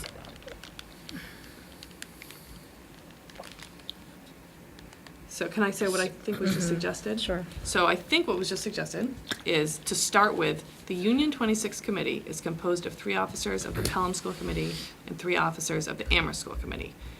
The superintendency, let's see, is that right? The superintendency union is the agent of these towns through their committees. You could also, Yeah.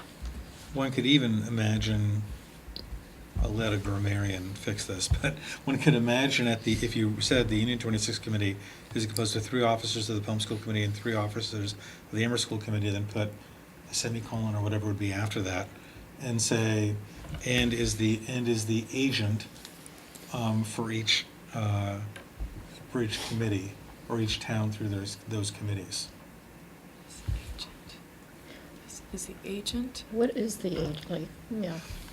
Yeah. So I think what, I'll defer to the policy subcommittee, but I think what it's trying to establish is that what's atypical about superintendency unions is not each individual school committee that's part of a union sort of doesn't fully all get involved in Union 26 matters. So when the Amherst representatives of Union 26 vote, it excludes people who are duly elected by the Amherst townspeople and Pelham townspeople. So I think it's an attempt to establish that the Amherst School Committee doesn't vote and the Pelham School Committee doesn't vote as wholes on matters of Union 26. It's a subset that join the union. I think that's what the attempt is. Ms. Westmoreland? I'm just wondering if, and I'm sorry I didn't think about this in the meeting yesterday, if what it's really saying, the superintendency union is the agent of each participating town, comma, in the hiring of a superintendent.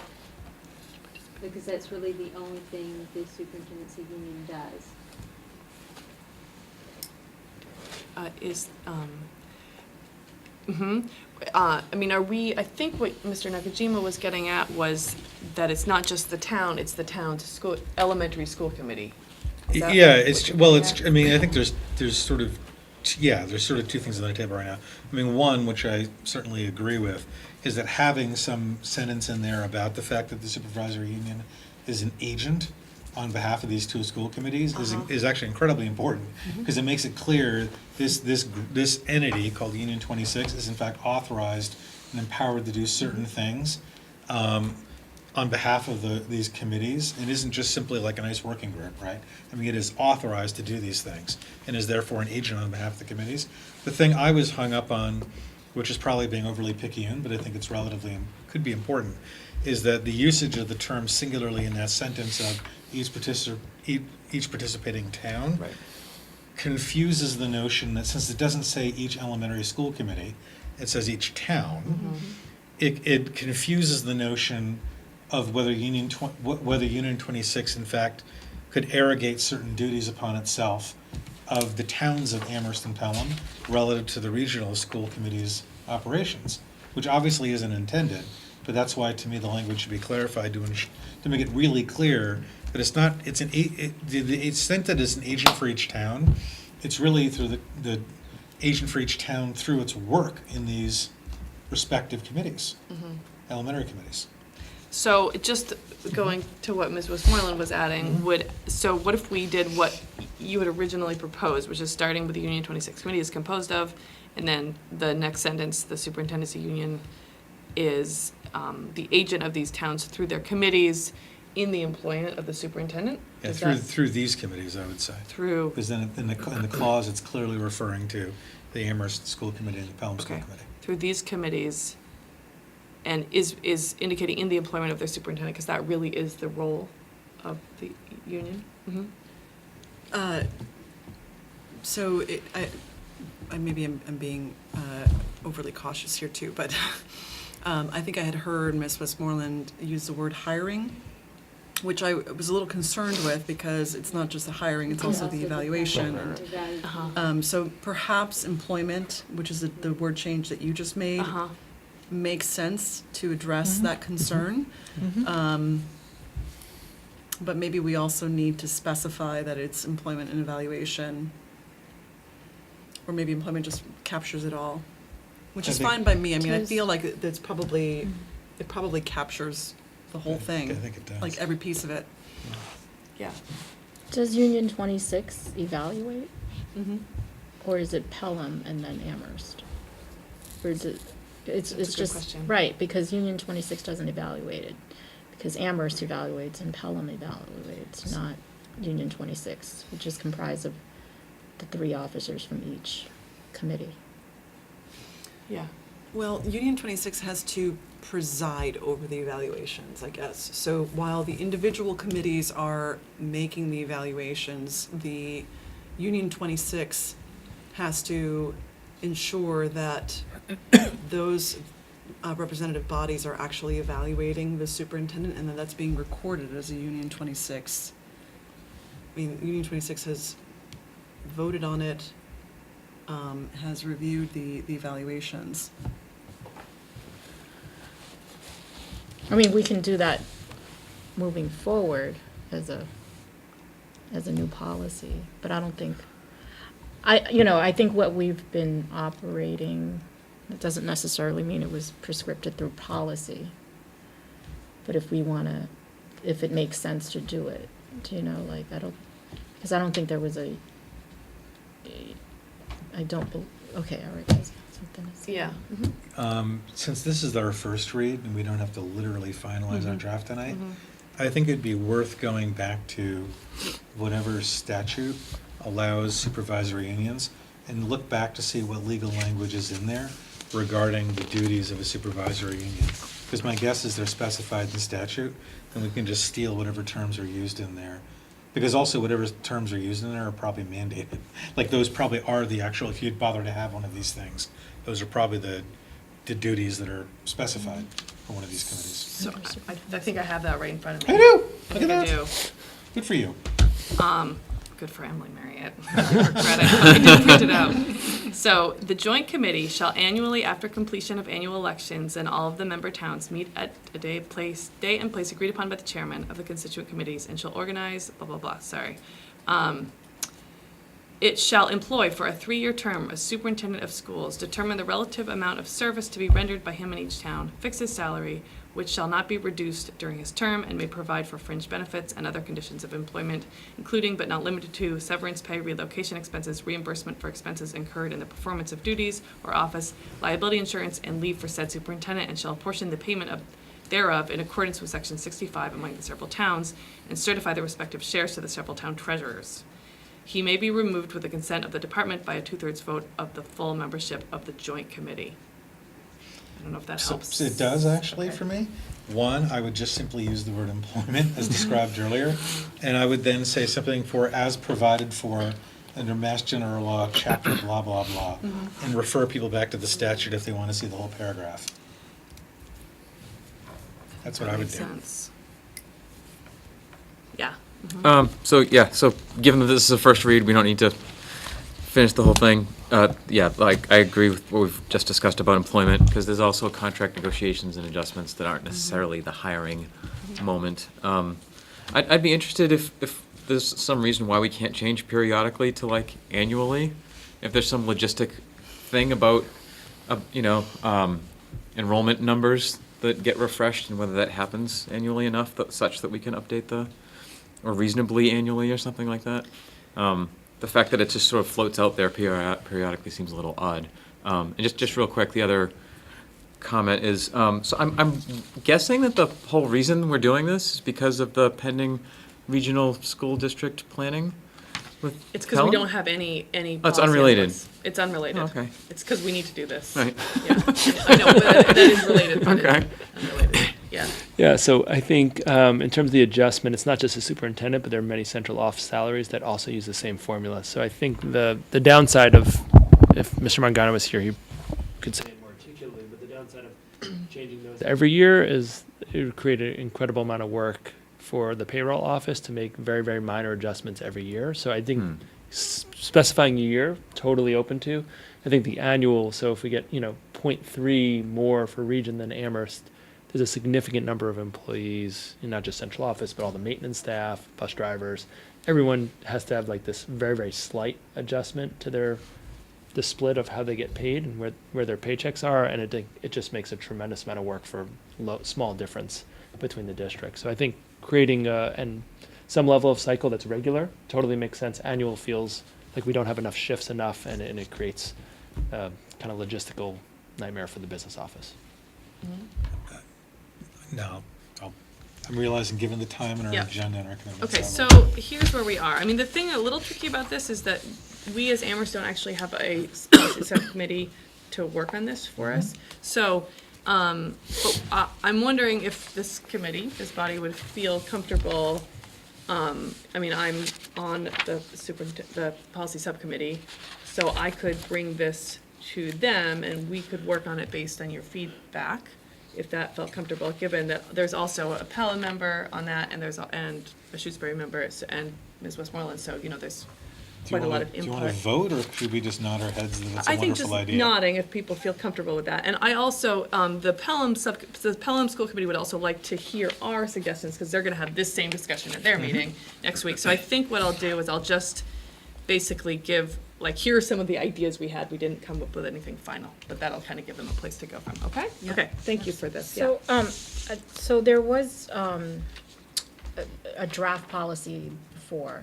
I Uh-huh. wonder if we could, at least, memorialize it here, or at least state that there was a draft on such and such a date, and this is a revised draft at this particular date. I'm looking at Debbie. Yes. Okay. So we Yeah. can track the history, like that this was not. Yeah. Uh-huh. But is that something we usually do? Because this has just been a draft, right? Like, it's never been approved. Typically, I still have the other draft on my computer, so I'm certainly happy to do that if it's the will of the committee. I think for historic, like, for Practical people purposes. looking back and doing research, it would not be, I think it would be helpful to have, the original draft, with Mhm. that particular date. So it might say drafted 2011, whatever, and then revised and approved 2017, Mhm. something along those lines. Right. Yeah. Just for historical purposes. Or, yeah, updated draft. or something. Updated draft, yeah. Okay. Okay, good. Where are we? Quarter up. So, we got behind. How did that happen? Okay, building project update. Yeah, building project update. That. So, this will be a quick update. It took, unfortunately, some time to be able to coordinate a large group of people's schedules to be able to schedule a first meeting, which is unfortunate. My hope is coming out of that meeting, we're going to have standard set times that people are going to agree to, which will allow us to then calendar in at a minimum monthly meetings on a regular basis. The first meeting is on November 30th at 4 p.m. at the Professional Development Center in the middle school.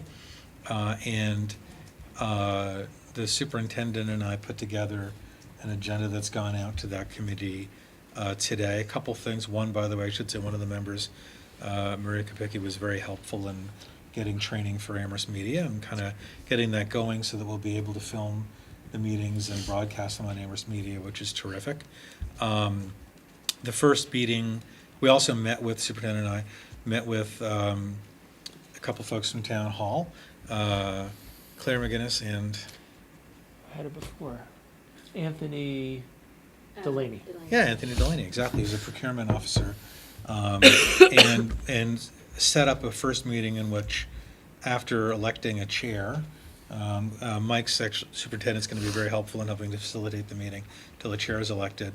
And then afterwards, we're going to have an overview of the procurement process, of the I should say, if I do it in order, the charge that was both developed by town meeting as well as also this committee, going through the procurement process, because there's sort of a nuts and bolts process the town is going to require to be able to develop an RFP, issue it, and then go through the reviews and hire and contract consultants for the project. And so we want to make sure the committee's up to speed on that. And then talk about communications and public engagement, as well as also then generally open it up for the committee members to provide their input or their feedback and their questions and things. I say that in a way that doesn't sound overly programmed, but since this is our first meeting, then obviously we can do scheduling, but it doesn't sound overly programmed. It's obviously because it's going to be this committee's charge to do the work. And so what Mike and I thought of doing, superintendent, excuse me, I'm sorry, Dr. Morris. But Dr. Morris, permanent superintendent, Michael Morris, PhD. What Mike and I talked about doing was both providing a really good grounding in some of the procedural elements that the committee would need to follow, but then leave it substantively more open for the committee to fully engage in the work and help set the tasks for it. So that's what we're doing. Do you have anything? That was a great summary. Okay. Sounds So looking forward to a excellent. great meeting. Yeah, yeah. I want to thank you again, Mr. Nakajima, for agreeing to do this committee. It's going to be a lot of work, and your effort is appreciated.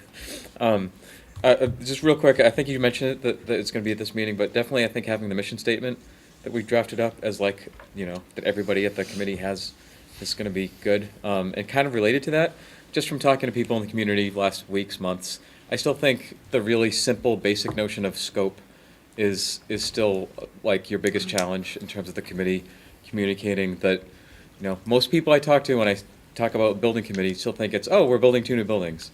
And, the scope of a feasibility study and the sunsetting is still really an educational hurdle, I feel, so. The first key is to make sure the committee is aware of the work that it's doing.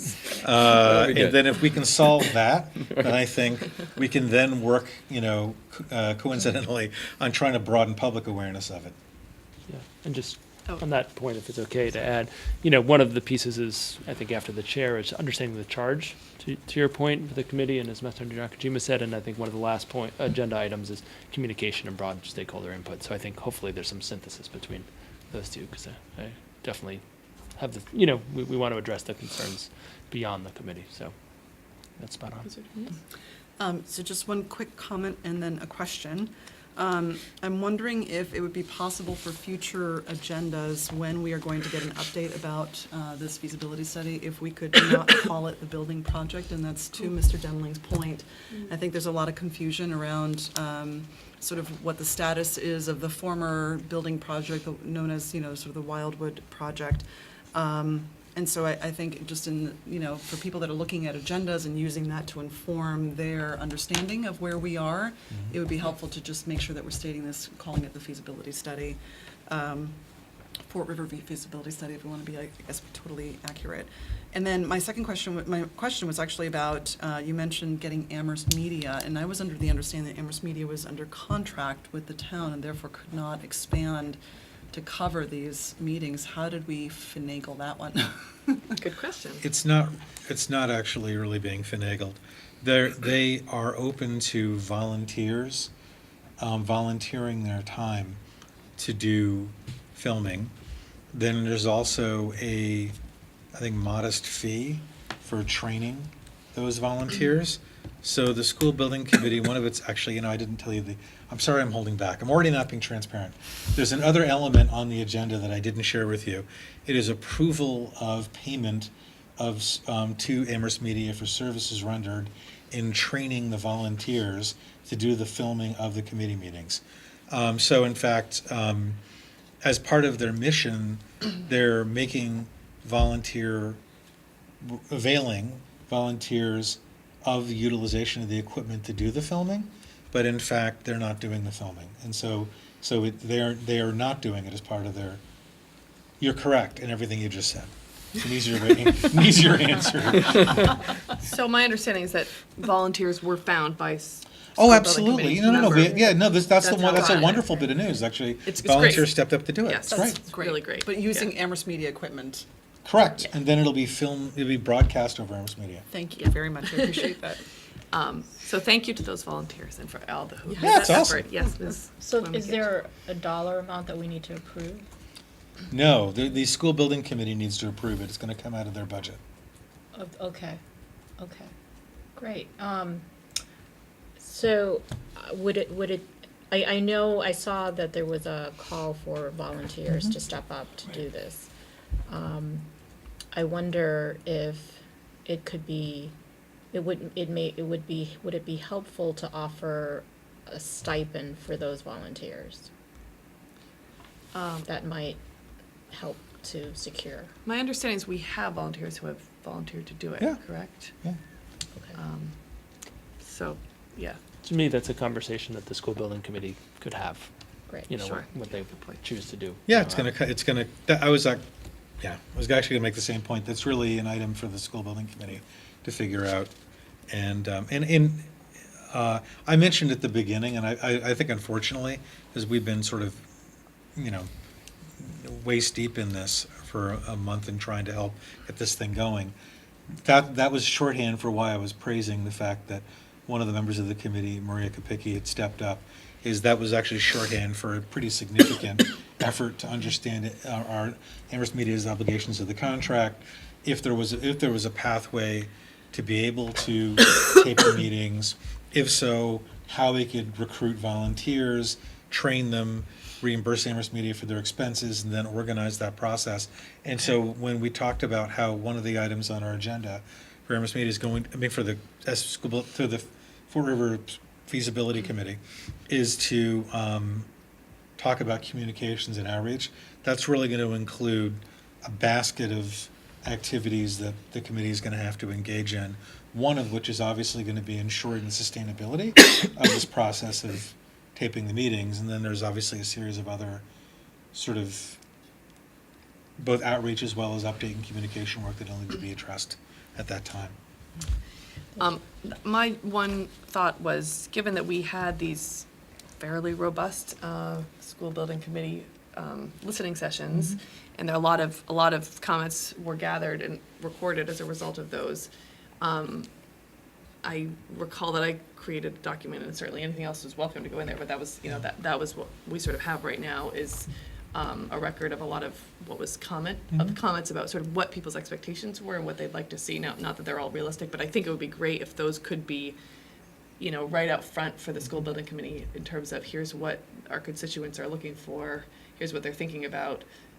Now they're no longer before us, they're before you guys, and Right. sort of how you might choose to use them, I defer. But Yeah, no, I they're in think the that conversation. having a repository of those materials available immediately for the committee is a great idea. I would caution that committee, or if it comes up next week, I'll caution that committee that they got to start with the charge from town meeting Yep. and start with the charge from the school committee. Because as you well know, we had a very robust conversation, and then that was distilled down to a mission statement. There's lots of great information to draw from, but the starting point for the work needs to be what town meeting thinks we're doing through their vote, and then what this school committee has decided. And then third, just not to put a fine point on it, but one of the reasons we're starting out with the procurement officer and the financial officer for the town is because that also has to guide us, because we ain't doing procurement any other way than the way the town does procurement, right? And we're not doing any expenditures any other way than they do it. And there's, like everything, there's a process. And so I want to ground people in that, but I agree with you. Also, similarly, without making anyone be guided by it, I was talking to Dr. Morris earlier today about ensuring that we had copies of the previous projects, RFPs or RFQs for consultants, just because it's a reference. You can say, I don't like any of this, but at least it's a reference. I think I'm thinking particularly in terms of communication suggestions, because there were a lot of thoughts from the group about what kind of communication would be helpful. So, Okay. when that comes, Sure. the data has been collected, so you might as well Start with it. Might as well start with it. Okay, excellent. So enrollment working group update. Dr. Morris, would you like to? Yeah, and I'll be Onto brief. that. So the next meeting is next Wednesday, actually, the 29th.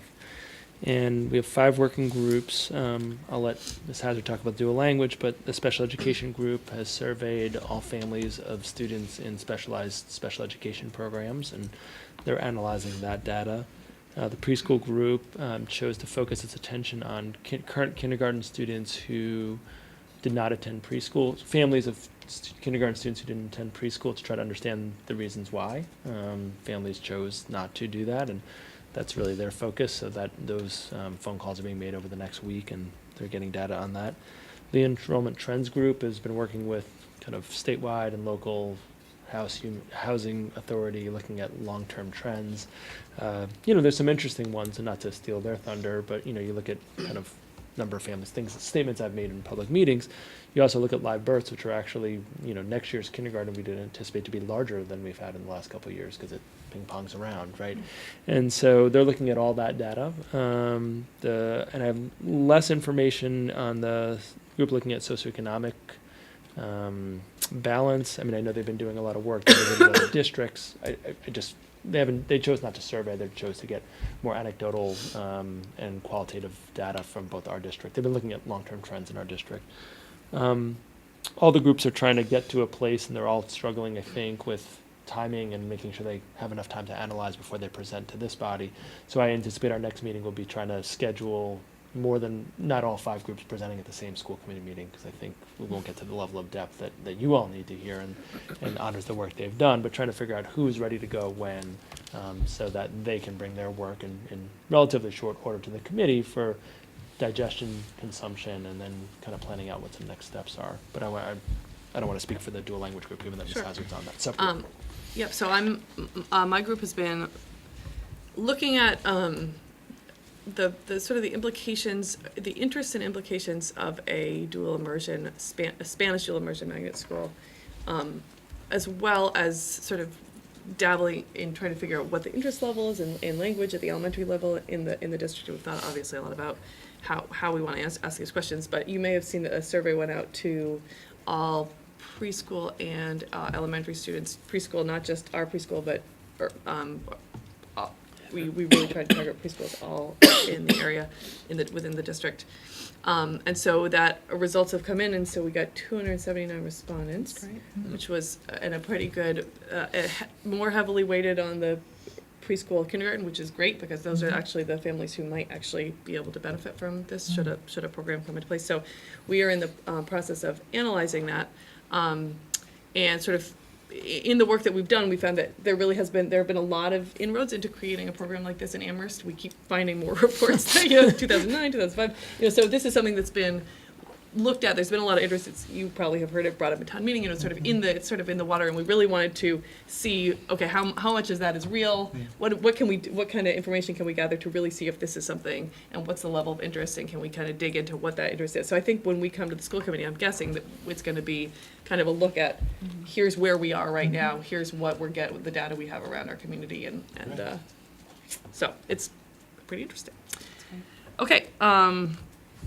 MASC conference follow-up. So, sorry. I'm sorry. Yes, Mr. No, Conley. I don't want to steal your group's thunder That's because it's a fine. very interesting topic. But when you say magnet school, can you just describe in general what a magnet school is? Sure. Because it might be a term familiar to. Yes, and actually, we found in the survey there was a lot of confusion around magnets and charters. There were a lot of comments saying, we don't want a school that's going to take more resources from our traditional public schools. A magnet school in this case, and a magnet school actually can mean different things depending where you are in the country, or there are different meanings of it. In this situation, what we mean is a school that has a thematic, a theme that draws students that aren't necessarily within their zone. So they might be bused from it might not be the closest school to their house, but they may elect to go to that school and therefore be drawn to it like a magnet. But it is a district public school. It's not a charter school. Does that help? Yeah. And with the idea that you're only servicing students from in the district, or it's also like a choice magnet? Is it a magnet for students outside the district? Well, these are questions that could be, this is really an initial look. So these are all questions that, I think we're looking at within the district, but if it's Yeah, no, I think on the first one, I think it's a great question about magnet. Ms. Hazard and I talked about that quite a bit, because magnet also, in many states, is the term used when there's a desegregation order. That magnet schools, Hartford's a great example in terms of something that's proximate to here, where there's multiple magnet schools that came from a state Supreme Court case in the state of Connecticut around desegregation of Hartford and the suburban areas around it. So I think it does mean different things. In Massachusetts, it doesn't have a legal term. I talked to the department, and they said no, that sort of faded out post-Boston, deseg, busing kind of experience. So it doesn't have a legal term, whereas in other states it really does, like states 45 minutes south of here. So I think it needs more development as we go. I think the survey results kind of showed that there was still some confusion around it, and if you have other terms that you want to use, I think the group is open to feedback. We are, absolutely, yes. I would endorse the idea of, you know how like Summit Academy is a really wonderful name for that school?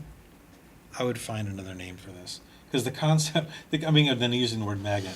I'm just saying the concept of having a special curriculum or program school that is highly responsive, depending on how your survey goes. But if we bother doing it, it must be because there is, right? Yeah. So if we end up doing it, that you develop a special topic school that's highly responsive to the community's desires, and theoretically could be open to attracting students from other districts around us who similarly are drawn to this concept, is such a great idea. And the concept itself is really easy to understand when you explain it that way. And it's a traditional school, that having people hung up on the idea that the term of art is, like they Google the term of art and it turns out in Minnesota it means something totally different. Then they come back and say, well, I heard about their experience in Minnesota and this is a nightmare.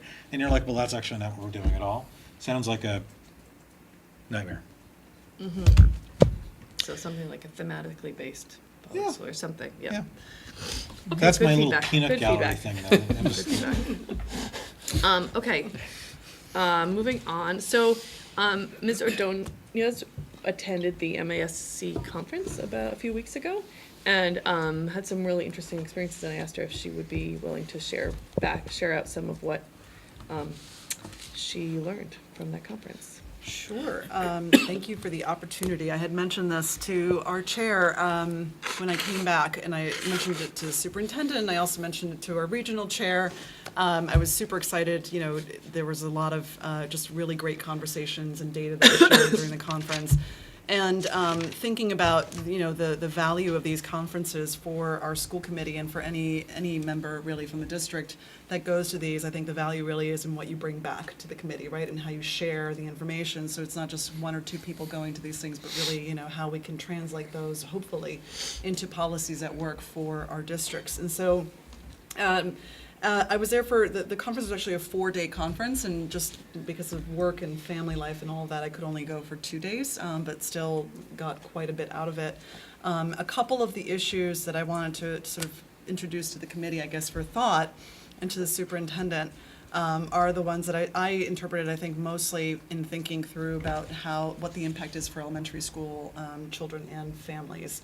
And so, two of the issues that came up, one was a really fantastic conversation about poverty in Massachusetts. And last year, Ms. Duamini Cage, myself, superintendent, and Mr. Mangano had attended a poverty conference that was also hosted by Massachusetts Association of School Committees. And the focus for that conference was a day-long conference, was all about poverty and sort of the different impacts on students and families, you know, around the state.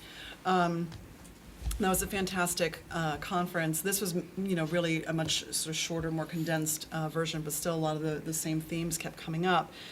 And one of the themes that you know, they were talking a lot about was the fact that there's this rapid increase in poverty that is evident now among families and children that are living in the suburbs and not just in urban environments. So for many years, we've always equated poverty, intense poverty, with either very rural, you know, communities here in the country, or if not with, you know, urban centers.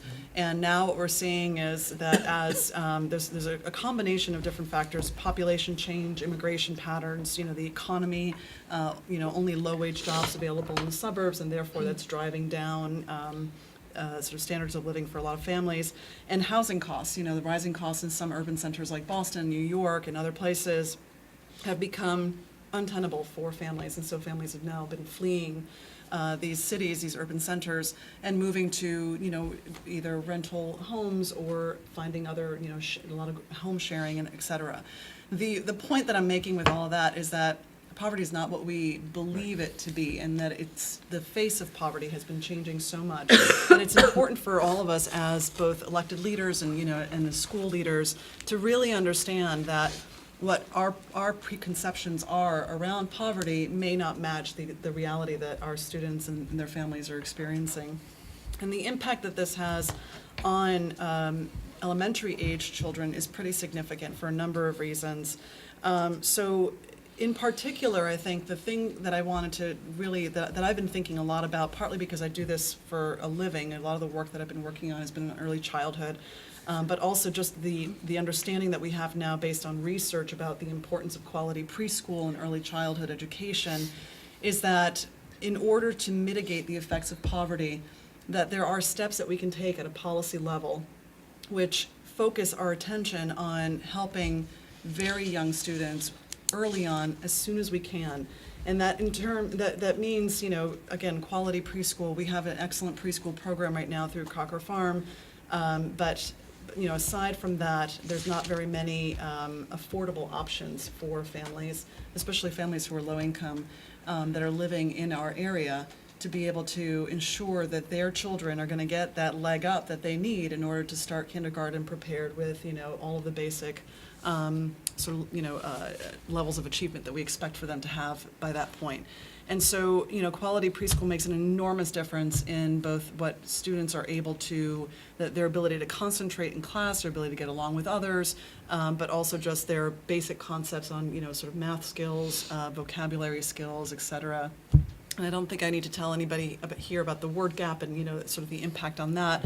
Poverty has been one of the strongest predictor of, or income level for the family has been one of the strongest predictor for the vocabulary achievement for students. And so thinking about that at a policy level is, you know, what is it that we think we can do as a community to help? You know, obviously, I think the question of affordable preschool for everyone is a huge question, right? And I'm not going to pretend to bring that up now and, you know, and sort of push for something like that. But I think it does provide opportunities for us to think maybe creatively and think outside of the box, you know, think about how we perhaps collaborate with existing preschool programs in the community. That are not necessarily public preschool programs, but maybe ways for us to collaborate, you know, with other preschools, and how we can reach out to preschool programs to ensure that there's a connection point for, you know, students that are coming into kindergarten, starting elementary school, you know, both to make sure that there's, and we have some amazing preschool programs here too, I don't mean to say that we don't, but just to ensure that standards are the standards that we expect for when kids are coming in. The other thing that I wanted to mention, just to think about, is how we're providing, you know, one of the biggest takeaways that I got from the conference in relation to this particular issue is that you cannot help the kids without helping the families, right? And that, you know, and I think that's one of the main reasons why we have the family center, you know, at the regional level. But with very young students, obviously, what they're living at home or any, you know, needs or basic needs that are not taken care of, has an impact on the kids, right, and very young children. And those basic needs are not met, you know, whether it's a shortage of food or, you know, housing instability or, you know, what have you, all ends up having an impact on them. And so there are several different resources and programs, and, you know, I think it would be worth having a conversation at some point, if the superintendent and the committee wills it, about what some of those resources are. So, for example, the Massachusetts Association for Community Action, MASCAP, provides take-home information and services for families, and there's different community action centers. There's one in Greenfield, which I'm sure many of you are familiar with. There's also one in Holyoke and in Springfield as well, although I think the Greenfield one is the one that serves Hampshire County. And so, you know, how do we collaborate? How do we strengthen our relationship with these local organizations and agencies so that they can provide support to families and children? Again, places where we are limited in what we can do, both in terms of budget and in resources and capacity, but these organizations exist to provide that kind of support. So how do we strengthen those links and help, you know, open up the pathways so that perhaps it's, you know, allowing for those different agencies and organizations to include information that goes to parents and families, you know, on a regular basis. Maybe it's hosting events here in the school, you know, or in different ways in relation, sort of formally hosted by the district. that allows families to feel like they're in a safe space so that we can make that introduction to, the Community Action Office and others. I don't know. I think, it would be a big conversation, but I think, again, just to get us started, sort of like, where those points of collaboration can be strengthened, or if they don't exist, where they can be initiated moving forward, would really help a lot in giving a leg up to our families and children in the community that are living in poverty. And finally, I think the last thing is just very simple education and training of staff and administrators, again, about the changing, sort of what we understand about poverty, right, and how it's traditionally always been perceived versus what the reality is now. And there's some great information, great data that's been released, and so I think, that's sort of a low-hanging fruit for us, right? That's something very easy that we could just, provide some, as part of standing trainings, and I would leave it to the superintendent and principals to figure that piece out, but, to think about ways that we can proactively provide that information to, to administrators and to educators would make a huge difference. The second issue that came up over and over and over again was about the opioid epidemic, and how it's reaching new heights across the state. There was, I took pages and pages of notes for a lot of this stuff, but I think what we're seeing now is that it's typically when you're thinking about students and addiction, or you're thinking about families and addiction, you tend to sort of have in your mind this idea of the older student, right? And their possible addiction. What we forget is that there's the younger kids that are at home that are witnessing that substance abuse, the addiction, the potential overdosing, and then all of the other drama that comes with it and all the stress that comes with it.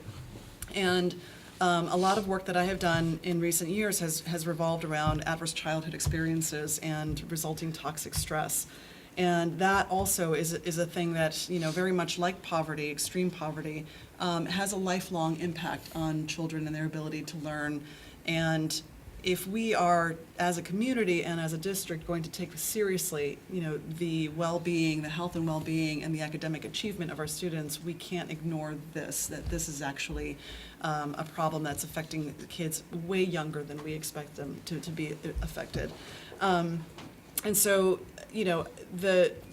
much of the discussion around this issue at the elementary school level is revolving around properly educating our students, right, about drug abuse, including prescription opioids and alcohol abuse.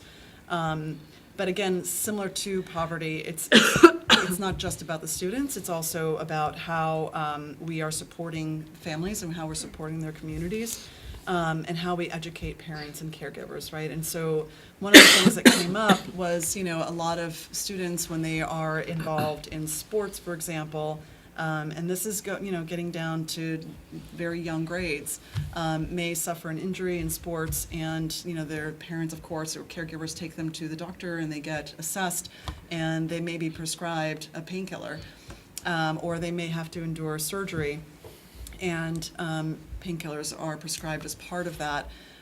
Or their family member has to go through some sort of procedure or something like that, and they end up also getting prescribed painkillers, and that becomes a part of their experience. It's a part of what's in their home, right? And so I know that we have policies already in place around sort of drug use and drug abuse, but I think it's more about not just identifying the policies that will sort of single out students that may be in trouble or whose families may be in trouble, but again, really thinking about how are we supporting the families that are in trouble, right, and thinking about them as a collective unit. And so there's a few different sort of policy questions that have come up, and some of these I think we can deal with at the regional level. Some of them would be perhaps at the elementary school level, but it's how much time do health and wellness committees spend discussing strategies, right? At the educator level, how much time at a school committee level are we spending thinking about this epidemic and thinking about its impact on students? You know, I know for myself personally, it's not something that I think about until I hear a horrible story in the news, or we talk about a policy that's being updated or something like that, you know. But I think incorporating that a little bit more into our regular business, and really thinking about that long, you know, reaching impact that that these experiences have on our youngest learners is vital to making sure that they are able to come to school, you know, prepared to learn and not suffering from what may have happened the past weekend or the night before at home. So anyway, that was sort of the conversation I just wanted to initiate. I'm hopeful that we can find room in our agenda at some point in the next few months to have some substantive conversations around these issues. And, you know, I for one would love to hear a little bit more about what the schools are doing. Sure. And then I think it would be great to also, you know, figure again collectively if there's a way for us to think about some policies that we might be able to employ and some collaborations with some of these agencies.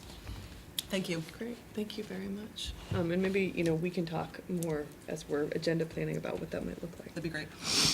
Thank you, and thank you for your attendance. Yes. Yeah, just briefly, I mean, I have half a page notes about what you just said, but thank you for bringing all that to the committee. So I guess I'll just condense it into two. You know, like one thing that struck a chord with me, what you said in terms of how families and parents often have the schools as the inroad to the community, and it just made me think of how many experiences I've had on my own and working with friends and family and other people in the community, of how it's one thing for there to be services available outside the school. It's yet another thing to be able to find them and connect with them. Even if you have the education and the language and the income, it can be a challenge. And so how much harder must that be when you have an income challenge, or if you don't speak the language, or if you have other challenges. So, and that's an opportunity that the school could potentially engage in that doesn't necessarily have to be a budget buster. You know, it's not like the school has to do everything on our own. We obviously can't be the entire social service net for the state. But if that stuff is available, and it's just a matter of knowing about it and how do you access it, instead of having every person who needs it having to refigure it out on their own, that to me has just been a recurring theme when I've seen people try and take advantage of the available social services. The other thing I just wanted to ask about briefly is when you were at the MASC, you know, a lot of these things from a large, big picture systemic level require big changes, right, in terms of state level investment. You talked about universal preschool and that kind of thing. You know, we go to charting the course and we get the rah-rah speech about you guys are so powerful and influential, and then, you know, the school committees disperse and then we're back to our thing. And we've talked a little bit before about school committees sort of reaching out and advocating. I just wonder what kind of feel you got from, do you feel that there's a growing sense among school committees that, hey, we can act together and we're greater than the sum of our parts and we should build upon, you know, our success in defeating question 2, for example, last year? Or, you know, because a lot of these things, it's like we could do what we could do as one committee, but I'm thinking about the next level. Would you like to respond? Yeah. So, yeah, I mean, just very briefly, this is my first mass conference, and I think Ms. Swamini-Cage had gone the year prior. But from my experience in this conference, and even the poverty conference, and, you know, a few of the other, I think that there's an interest from school committee members across the state to take on some of these issues, but they're so busy with the work in front of them, right? And I think that's true for us as well. Of just getting budgets approved and getting policies in place and dealing sort of with the issues that, you know, locally, that folks don't necessarily get a chance to think, you know, sort of strategically and more broadly across the state. But I do think that, especially with these kinds of issues that are signaling a major shift or change culturally, economically, across the board, that people are paying attention. And so the sense is that, you know, that there's something that has to be done, right? And I think on the issue of, like, ACEs in particular, adverse childhood experiences and toxic stress, like, that is something that I keep hearing people mentioning more and more now, which is fantastic. I think people are finally understanding that message has gotten through about those long-term impacts that they have, not just in childhood, but also in adulthood, and how far-reaching those things are, because adverse childhood experiences, it's charted based on that Kaiser Permanente study that was done in California a number of years ago. It's charted sort of the impact that children have, that they have on children educationally, their ability to concentrate, their ability to, sort of, deal with a lot of the pressures and stress that you normally would be able to deal with. And also, the physical effects that end up happening, right? So there's distraction, there's, higher incidence of ADHD, there's all sorts of different things, the way that it manifests. So I think that, people are paying attention to those things. In terms of like advocacy, I think, we should probably just be doing more, right? And, and taking on, but I think a lot of this stuff is very complicated and it's gonna take a lot of money, so. But there's a lot of low-hanging fruit that we could take care of ourselves here. Yeah. Oh, sorry. Oh, sorry. No, please. I'll be brief. Thank you for going and reporting that back. I think we certainly can put things like that on there. Poverty is something that we talk about all the time as an administrative team. I think it just struck me that went back is what I didn't say when Mr. Demling asked a question before about what keeps you up at night, and so it was a budgetary question, but I sort of lost myself because Sean was up there, Mr. Morgado was up there doing the budgetary thing, and so like on quiet times, not like during the school year, what keeps me up is what's in front of you. It's ages 0 to 3. That's what keeps me up at night, right? So my capacity to do anything during the most critical years of child development is pretty limited, right? And so that's not. I'm riffing off what you said. It's not exactly what you said. I hope that's okay, Mr. Ordonez. And so, we're going to talk more about 3 to 5, right? And that's good and worthwhile. And yet there's a 0 to 3 band that we just assume everything's fine and kids come to us. And the reality is it's really hard to be a parent in the best of circumstances to a toddler, right? Those of us who have been through that can remember those days or are living them. What are we doing to support all families, but particularly families who may not have some of those advantages and those early childhood experiences and how they play out over the lifetime of students in our schools and beyond our walls is huge. So I just wanted to go back, because Mr. Dona's comment brought me back to the thing I thought but didn't say earlier. Like in a perfect world, we'd be thinking a lot about 0 to 3 as a school district, and the reality is we don't. So it's the thing that nags at me and bothers me a lot that I don't take a lot of action on. Yeah. So I'm going to build on that slightly. I mean, I think, by the way, I think that's a great and seems very well-rounded and comprehensive overview of some of the things you experienced there, which I think is really valuable. And I think any one of these topics really would warrant additional discussion as a committee, including by the regional committee. I'd be interested in hearing what the enrollment group, I don't want to hear it now, I'm hearing it later, about what it's coming up with around preschool. Yeah.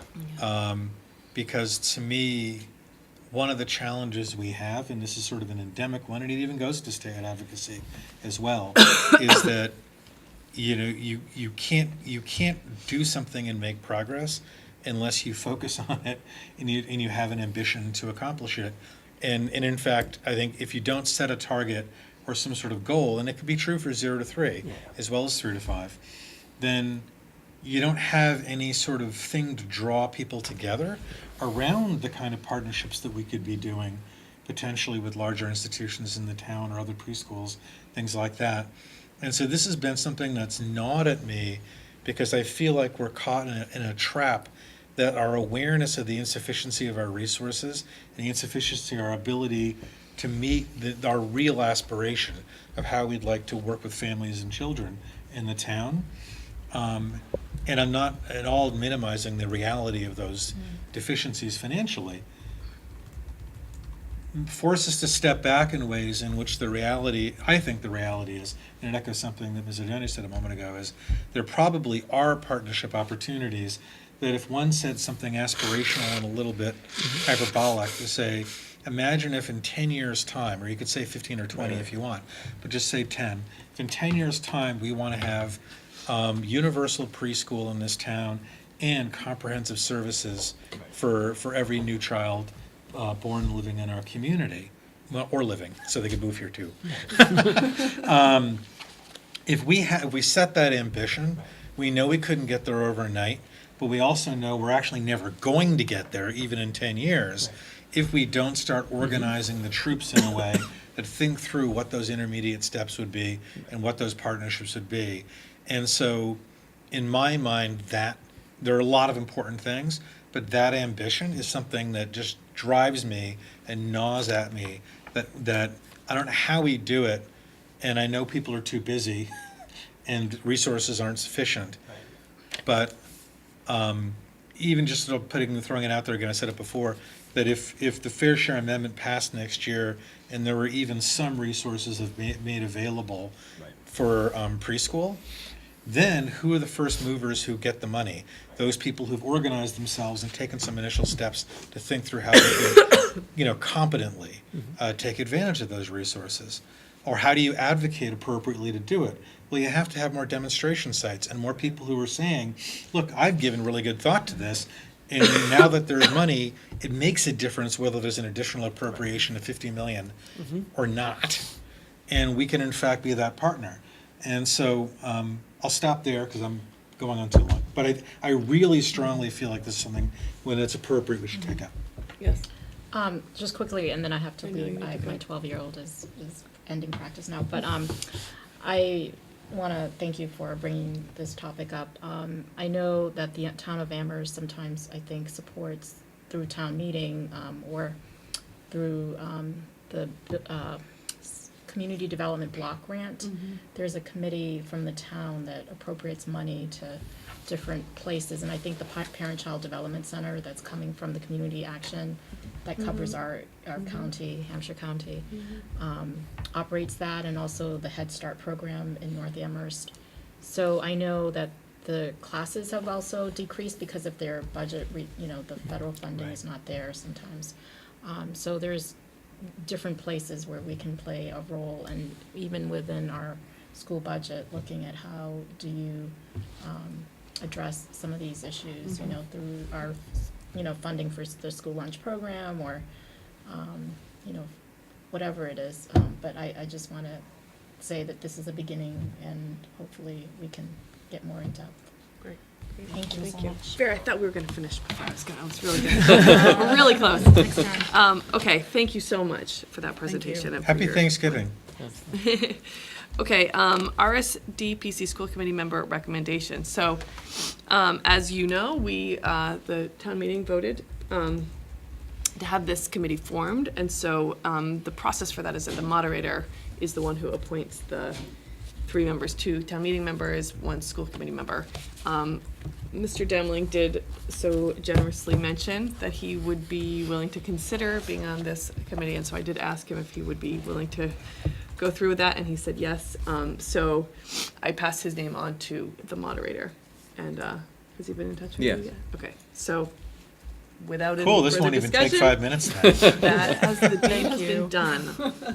And there are other people who are interested, and so the moderator that's his job, it's not ours anymore, so we passed it off. Okay, but I did talk to him about sort of who might be interested, and, so there was input.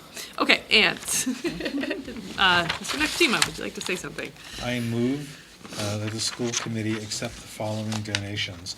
Wildwood PGO, check number 389, to support Wildwood at principal's discretion, $3,200. Martha Olver, check number 995126, for Crocker Farm at the principal's discretion, $20. Lucia Spiro, check number 6762, Crocker Farm at principal's discretion, $55, for a total of $3,275. Do I have a second? Second. Give it to Yes. Mr. Demling. I just want to note, and then she does this every year, so I do this every year, that Lucia Spiro is a longtime ELL teacher in our district. I work with her personally. She worked at both Fort River and at Crocker Farm, where she retired from. Saw her in Stop and Shop recently. She's enjoying retirement, misses students incredibly, and I very much appreciate both her commitment to the district and her continued commitment to the district. So I just want to note that. That's great, thank you very much. Okay, all those in favor? Excellent, thank you very much. Okay, do I have another motion? I move to adjourn. Do I have a Second. All those in favor? Great, thank you so much. Thank you.